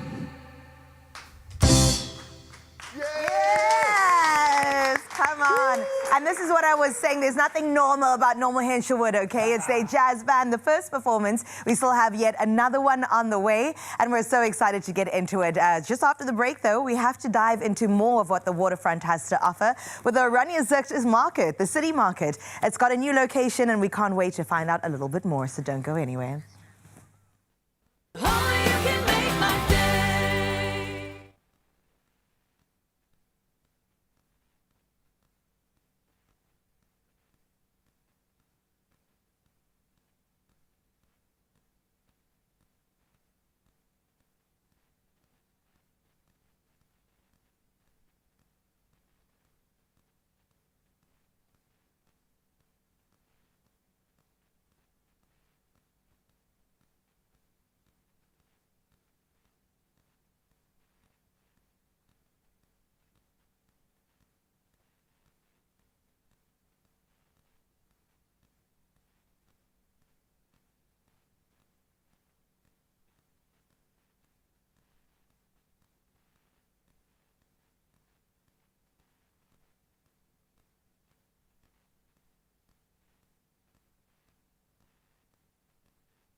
It's my feel-good breakfast show. Well, okay, so the conversation has already started, so I think we've got two very like-minded people sitting right here. We are all in for Cape Town. We know what it means when we get together and we start selling. Cape Town's food markets are a massive part of our DNA, of what makes the city so special, and also part of its economic underpinning. Well, this winter, the incredible Oranje Zicht City Farm Market, which looks very different now, is entering an exciting new chapter in its permanent home at the V&A waterfront. And joining us to chat about the market's evolution from something literally out of a car boot to what it is offering now in this season, co-owner Cheryl Ozinski. Congratulations. Good. And you got the name right. Well done. It's only taken 3 years to get there. Congratulations on everything that is unfolding. You've got a permanent home. Take us back to the first time. No, it's not a permanent home. Well, we've been moved away because of a big development that's coming at the V&A. And look, that's economic progress as well, so we'll deal with it. If you had to think back to when you first started. I don't know how many traders you have now, but when it all began to what you now represent, what has that journey been like? Yeah, I mean, it's been absolutely awesome. I can't believe I'm running a market. I don't even like markets, to be honest. But, you know, the original vision was to take over all the bowling greens in Cape Town that are neglected because people aren't playing bowls anymore. Exactly, use the space. And to plant vegetable gardens. But I realized when I started a tiny little market to make money for the garden in Oranjezat that I could do much more for farmers by establishing retail that represented them as opposed to supermarkets who don't really buy from small farmers. And I could do more for these farmers by starting a market. An economic and so the ecosystem. journey began. And now we have 100 traders, 3,500 people employed, and it doesn't fit into the boot of my car anymore. It's getting difficult to fit into a description because, again, it's a voyage of discovery when you go there. Yes, you will go back for your favorites, and yes. I'll have a few. I'd have to be try to be non-biased now at the moment. But what do you think, if you had to sell the market in a sentence to someone who's never experienced it? You know, it's an alternative grocery provider. So we don't want to be just a market where you can come and sit and enjoy the views and buy food to eat there. Which you can still do. You can do that, and that's an important pleasure. part of the market, that it's a gathering space. You can come, you don't have to spend any money, you can sit, enjoy talking to people and be. But we also want to be an alternative grocery provider because our food system is broken. People are buying food that's making them fat and sick, and we want to provide organic, wholesome food from our farmers direct to consumer. And we understand the value exchange. If you walk into that space, you understand what you're paying for, you understand the price point because you are getting something directly from the farmer. Yes, and it's the best quality and the freshest, and also grown organically and in season. For example, now we're getting the first organic asparagus of the season from Woolsley, which we've got blood oranges from Citrus Dal. We've got the most magnificent artichokes from Voorpaardenberg in Paarl. Violettas without hairs. And so when you come to the market, you can literally taste the seasons. It's for chefs, and I love that because we've used it in a lot of our cooking reality shows in this production house. We understand what it means, but it's that economic underpinning that is most exciting for me because this is creating an ecosystem. I agree with you. I think places like Barcelona, they have 47 public markets that the city subsidizes because they understand the value of keeping their farmers growing and keeping their people healthy. What does it take to get this right, though? Working with 100 vendors, that's a very big network. We're a family. We're a family. We're there all the time. We're encouraging, we're motivating, we're testing quality. You can see I taste a lot. It's your responsibility, okay? It's your responsibility. But it's the most incredible journey because we see purpose every single day. We see traders coming with an idea, and 3 years later, they're opening their shops, they're employing people, they're doing so much more than just what they do at the market. And that's what a market is. It's a catalyst. It's a platform to test your idea, to come, buckle up because we're going to make you buckle up, but you can go all the way. It's also quite cheeky because you're sitting in probably the richest mile on the continent. I know that seems to move between Sandton and the waterfront, but we know that there is massive commercial opportunity there that is often denied or just a step away from those people that are getting started in an industry like this. How do we support what we're doing? If you want to be a vendor who wants to connect and be involved, and for someone like me who just needs some weekend plans filled in the most beautiful way, how do we connect? You know, we want to roll out these markets in different locations. We already have established an online course. We got some money from Xero in New Zealand. That's the accounting package that we use. And we rolled out an online program teaching organic farmers, not teaching, but mentoring them how to establish their own markets. And that is something that we want to do. So that's in the pipeline in small communities, in neighborhoods. Like in Barcelona, nobody lives 10 minutes further away from a market. You know, the first person I met in the first stall I went to in the first market in Barcelona, the first words that came out of his mouth, lekker boet kam. It had to be a South African butcher doing the most because we've got the sensibilities and we've got the roots here. We've got the passion and we have an entrepreneurial culture. We just have to support it. Thank you so much. And pay what it's worth. Pay what it's worth. Yeah, but you have to be able to afford it. And we need to nurture our middle class. And that's why we have spaces like this where everyone is welcome. We can share the ecosystem, and those that matter most in it can benefit financially. That's the bottom line here. And then the rest of us get to just enjoy the most amazing, delicious things. We haven't even spoken about the products after the fresh produce. Go and discover for yourself. The V&A Waterfront has so many different angles to approach it from, but it really does come alive in winter. Great experiences. The local markets, Aranjesicht, is just on another level. It's just a place to explore, making it the perfect spot for a winter day out that's going to feel like the peak of summer. Wee, wee, wee, wee. It's me again, the productivity police. Marcel, I know you're a guest on the show, but please, you cannot be working around the clock. We understand first runner-up, Mr. Supernatural, many emails to answer, but can you please close the laptop? I'm so sorry about that. I'll put it to the side. An immediate apology, I am here for it. Okay, we're about to have a beautiful moment of a break with Oh My Rusks, so I would love for you to grab yours, your coffee in hand. I know you could probably do more than 2 rusks. For now, we're just going to start here, okay? Because, of course, we're watching the body, we're watching the weight. You've done an incredible job, and we can't wait to get into that conversation. Do you have time for breaks? I do have time for breaks. Yeah? Actually, I actually love Oma Rusks. Yeah. It actually takes me back to when I was younger. When we went to my Oma, she had boxes lined up for me. And I used to work through them, but obviously now with the competition, I cannot do that. We're slowing down a little bit when it comes to it. I get it. But one won't hurt him. I got to ask now that you know that in love and Oma Rusk, how do you dip? Is it 5 dips? Do you linger? Do you dip and eat?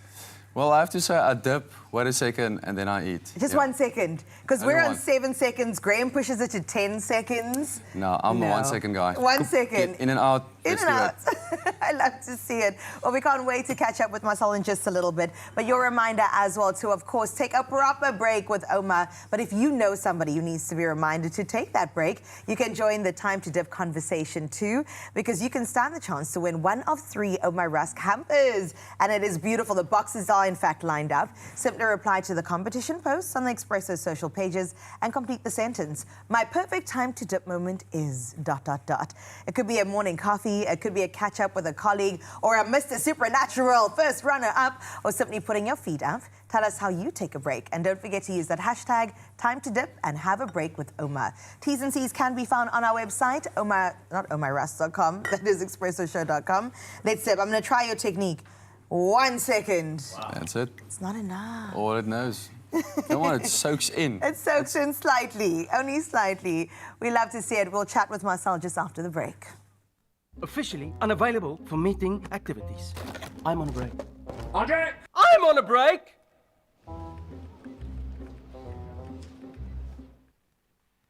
So we're going to take the momentary slightest of breaks, and then we're going to continue the conversation with Marcel on his incredible journey. I think his life has changed in a very dramatic way, and he's just getting started. And then Imtiaz is back in the kitchen to bake that thing.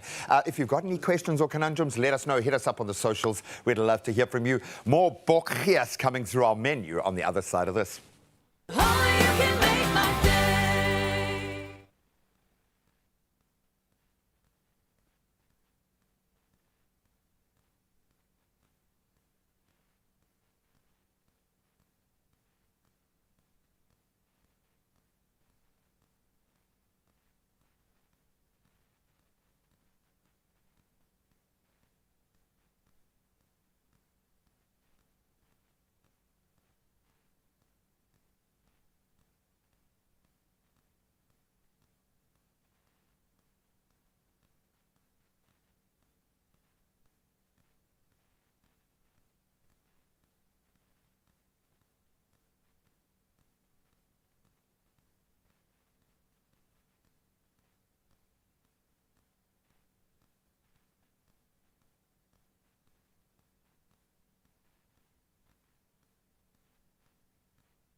Welcome back, you beauties. Thank you so much for joining us. If you're looking for a little bit of inspiration, maybe that nudge to get out of your comfort zone this morning and go and do something incredible for yourself and set that example for other men in South Africa, we've got it right now. He's made South Africa very proud on the international stage, showcasing not only confidence and charisma, yes, we've seen the lad, but also heart, purpose and determination. And joining us today is Marcel Roux, who just went from Mr. South Africa 2024 to this year's Mr. Supernatural first runner-up. Can we get a round of applause, please? I keep asking for a live studio audience, albeit we have had more studio members join since you walked in, so thank you for drawing people into the studio. Buddy, how are you feeling, guy? This is a massive moment. You've just been put out there, front and center. When you started this process, did you imagine that you could actually take this to the point that you have? At the moment, I think I'm lost for words, and I think just to sit here back in my own hometown, my country, it feels good. Because being in Poland, you didn't have South Africans surrounding you. The only thing that you had was the social media and the people sending all of the love over the social media. So I think to be in South Africa, surrounded with my people, it really feels like home. And to answer your question, no, I didn't think it at all. What prompted you to do this? I know you've got a very proud wife, and how old is your child? He's 2 years old. 2 years old, so he would feel the energy regardless of where his little head is. But what prompted you to do this for yourself, for them? Why do this? So actually, I didn't prompt myself at all. You see. It boils down back to the Mr. South Africa competition, where I was a part-time CrossFit coach at the time, and my wife was the one that actually entered me into the competition. So she wanted to do it a little bit scallum as well, because she made the mistake by entering my contact details into the application for Mr. South Africa. Oh, you see now. So I got the email, and I was like, what is this? I didn't enter myself into Mr. South Africa, so I drove back home. I showed her the email and she laughed. And in our marriage, we have this rule when we a little bit not happy with each other. We have like a 10-minute rule, not 10 seconds, 10 minutes. Did you take 10? I took 15. But afterwards, she sat me down around the table and she said she knows what's in my heart, the message that I wanted to portray in South Africa, and especially with the next generation. And I think she boiled it down to, if God didn't want to use the platform that I thought in my life was going to be the platform that he was going to use, he can do it through other ways. Yeah, and or she'll just kick you in the pants until you get there, my friend. Or she'll do that. What is your wife's name? Simone. Simone Bayadanki. Bayadanki. It is amazing then you get pushed through this, I would imagine, very uncomfortable journey to start discovering a different version of yourself. How much do you like the man that is standing and, well, sitting right here? But when you were on that stage internationally representing yourself, did you have a moment for yourself in that space? Because it's, yes, you're representing the country and all of this, and it's still you out there on a global stage doing something remarkable that you've never done before. What was that feeling like? I think a proud moment, but I think throughout my entire journey as being me and going through life, you know, I was this one boy when I was younger, sitting in front of the TV, watching you guys, you know, on TV, and I thought to myself, would my life ever aspire to something as great as this? And I think slowly but surely I can only give glory to God, because he was the one that placed me on the different types of platforms and the different challenges throughout my life to get me up until this point. To be able to stand on a global stage, and I think my message there was also for the child that sat behind that camera. Exactly. Exactly in the same position as me. To say, if God can do it for me, he can do it for you most definitely. But you've also got to meet him there. Yeah. You've got to step up and you've got to meet these opportunities where they are, and that requires bravery and purpose. What would you say your purpose is? Because I'm getting a feeling you're driven by something far deeper here than just your own validation through this process. What would you like to achieve with your platform?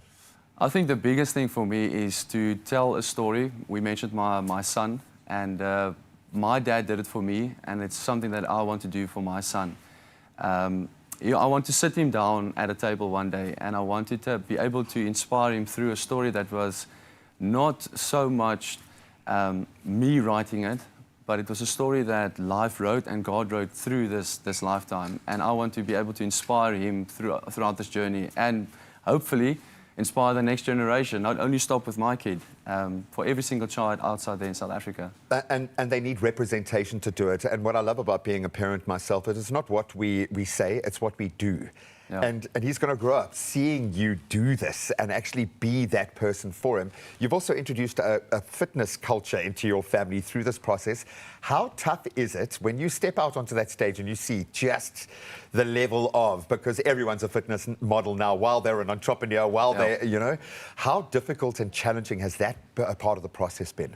I think that was most probably one of the biggest challenges that we had to go through. I think it's not about only going to the gym, pitching up in early hours. It's like being a full-time dad and a husband. It's trying to fit that in your schedule with preparations for the competition. But I mean, I think dads are superheroes because they end up doing it. It's what validates us. We don't have the excuses. We just pitch up, do it, and work hard because you want to bless your family. Not all of us are taking sashes home with us, okay, unfortunately, but we can dream. Now, the bottom line is you dreamt about something different for yourself, and that's the message that you've sent to your son. And from one dad to another dad, I'm going to say this is just an awesome way to change the image of the South African man, not externally, but for other South African men and boys. So thank you, my brother. Thank you so much. Thank you. We love it. The journey is just getting going. So if you're a wife out there and you've got yourself a gorgeous husband, maybe you are the one that needs to push him in the right direction. But we are behind you 100%, my brother. Well done. Thank you so much, Graham. I appreciate it. That was great, Jude. All right, it was the smell that brought me here because it's another installment of Bake That Thing. And we're ending our Book Friday bake with a match day treat that is just so rich and chocolatey and easy to pass around to everybody. Now, Imtiaz is still here topping our fudgy brownie bites with caramel cream, crisp peppermint chocolate, which we know as South Africans, and a touch of green and gold. Yes, Imtiaz, thank you for baking for us this morning. It's been such a pleasure being back in the kitchen. All right, so you and Graham started the tres leches. The tres leches. Tres leches. Marula tres leches. The gold part of the book. I see you. The best part, probably. The best part. All right, so we've got our bake going, and then what's the next step? You'll guide us. So I'm going to start doing all of the browning. Oh, you're putting me to work. And you're going to finish off what Graham started, as you should. As I should, as I do. All right, so I'm going to poke this. this. Mix that he made. You'll pour that over after you've poked a few holes. I got you. Should I poke with the pointy side or this flat? Okay. Let's go with the pointy side, perhaps. That probably makes sense. And then while you're poking, I'm going to start with the brownies. All right. So I love a brownie. It's my favorite dessert next to cheesecake. And carrot cake. Oh, I also love carrot cake. Carrot cake is also amazing. And I also love a I love everything. What don't you love? All of the above. All of the above. So you went in with what there? So I'm just going to quickly run us through what I'm doing right now. So for the brownie, this is a fudgy brownie. So fudgy brownies are nice and moist and just have that like pull back. Also one of your favorites, I guess. Yes, everything dessert. So what I'm doing now is I'm mixing the eggs and sugar. We already have melted butter and chocolate. For this, like pull out the stops. Use some good chocolate. Like not the end of the month salty cracks, you know. Some good chocolate. They deserve it. All right, yes, we do have some. How much was I supposed to pour? So you can pour. I can pour everything. We're soaking it. So after you've poked it nicely, and because this is that aerated sponge we spoke about, and because it's nice and warm, it will soak that in. So in the fridge it goes for like 4 hours. Oh, I love this. So it's a labor of love. Listen, we have some voice notes, Imtiaz, that have come on through, and they're probably going to be asking you some questions. So let's give that a roll. Good morning, Imtiaz. What can we substitute for the eggs in a vegan diet to get a foolproof cake? Thank you. Okay, so for that, and my grandmother, actually my late Oma, may her soul rest in peace, she actually had 2 great cake recipes, and both of them were vegan. Yeah? That's amazing. How did I find out it was vegan? It had no eggs, no eggs and butter. All it has was oil. Oil also works nice for frozen cakes. So if you want to pre-make your sponges, you can use oil-based cakes, and that freezes and thaws out nicely. Oh my gosh, who would have thought? Would have thought. Okay, well, I hope you got your answer and that you're still listening on out. Bring on the second voice notes.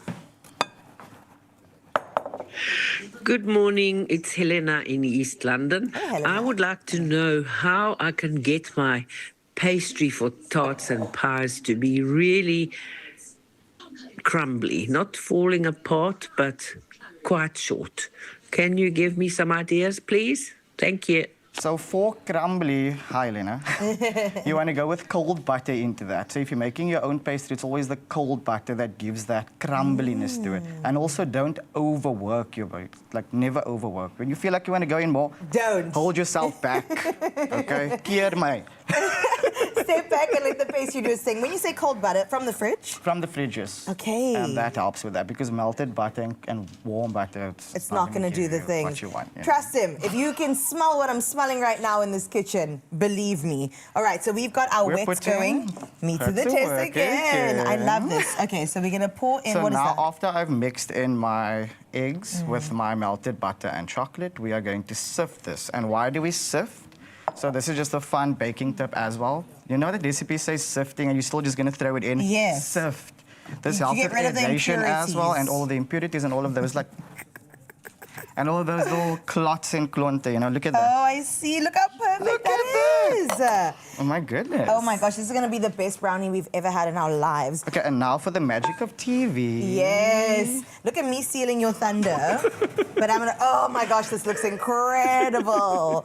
All right, so we have got our brownies that have cooked away. How long does it go in the oven for? So this bakes, again, as I said, so this bakes at 175 for 30 minutes. What does that mean? That means that every oven is different.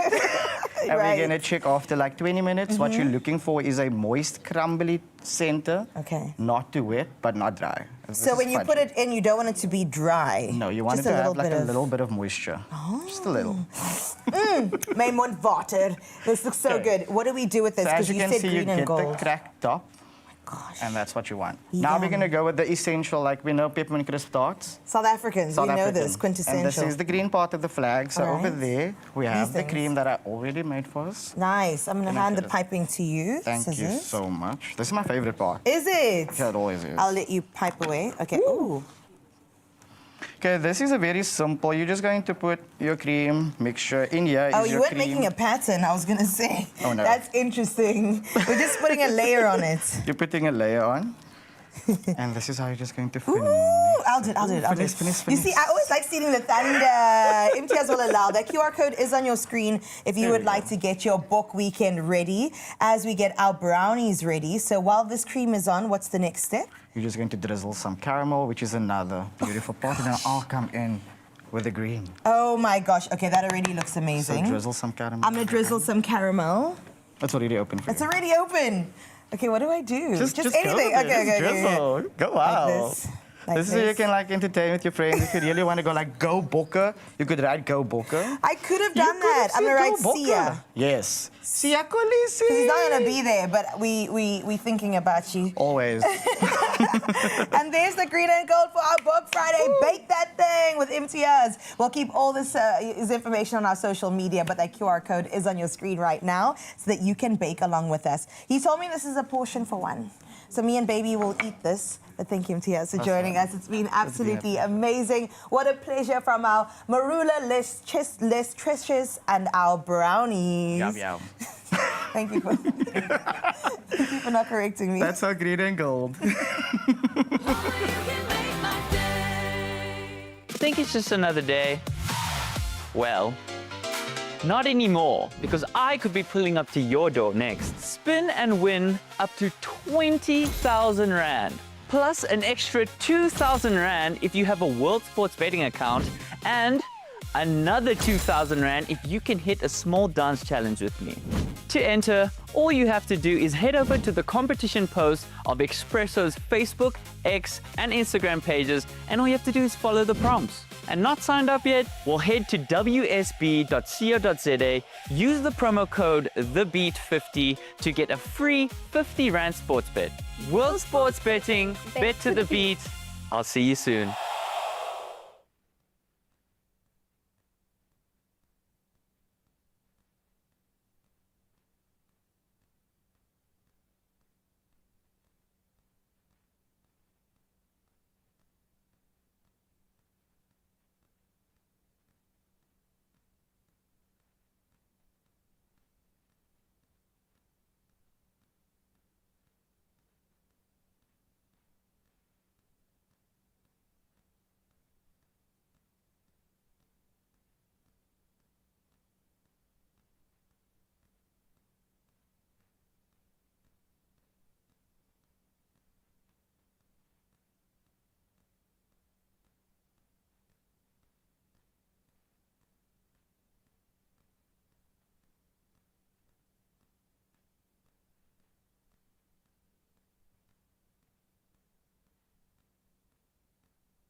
Welcome back. We love you. Thank you for joining us for the last 3 hours. You're going to get your rewards now in spades. Oh, I can't wait for this. All right, the normies are standing up again. Normal Henshelwood High School band and dancers are taking to the stage to perform the final song to take us into the weekend, Please. Sunny Side of the Street by Dorothy Fields. Good morning, everyone. We are the Norman Henshelwood Band, and today we'll be singing one of the old ones, Sunny Side of the Street. Let's groove to it. Come on.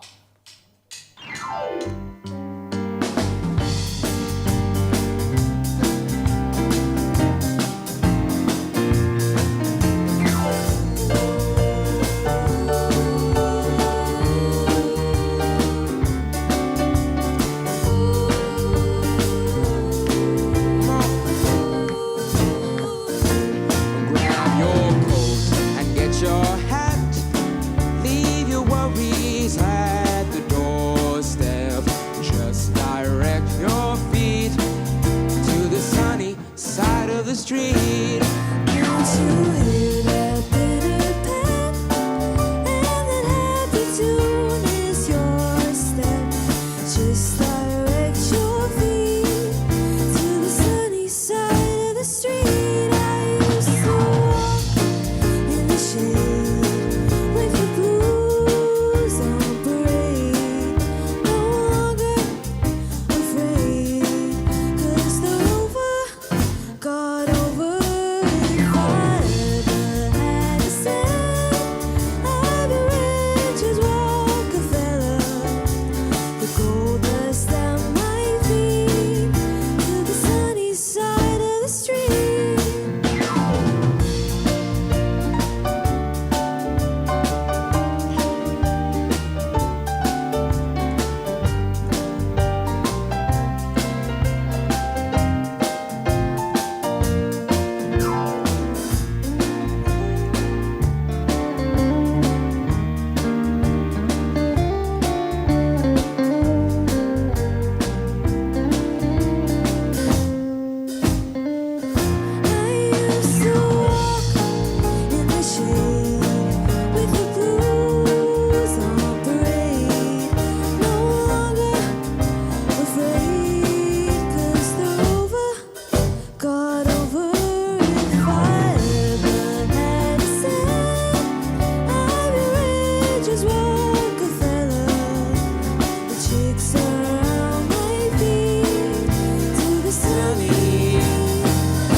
Side of the street.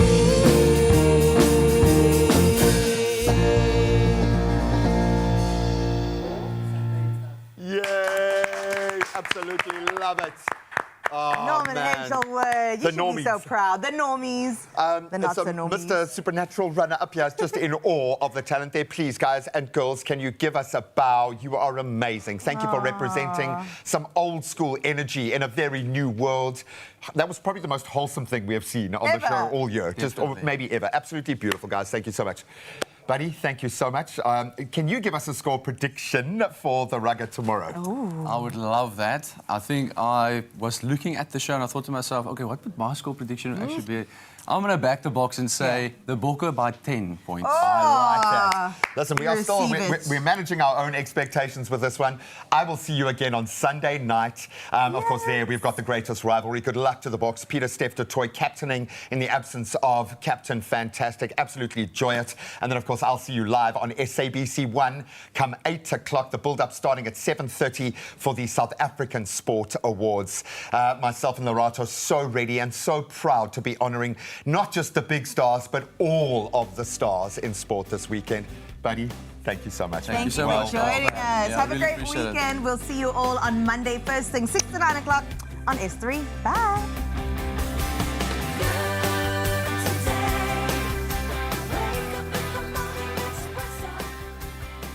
Another feel-good production.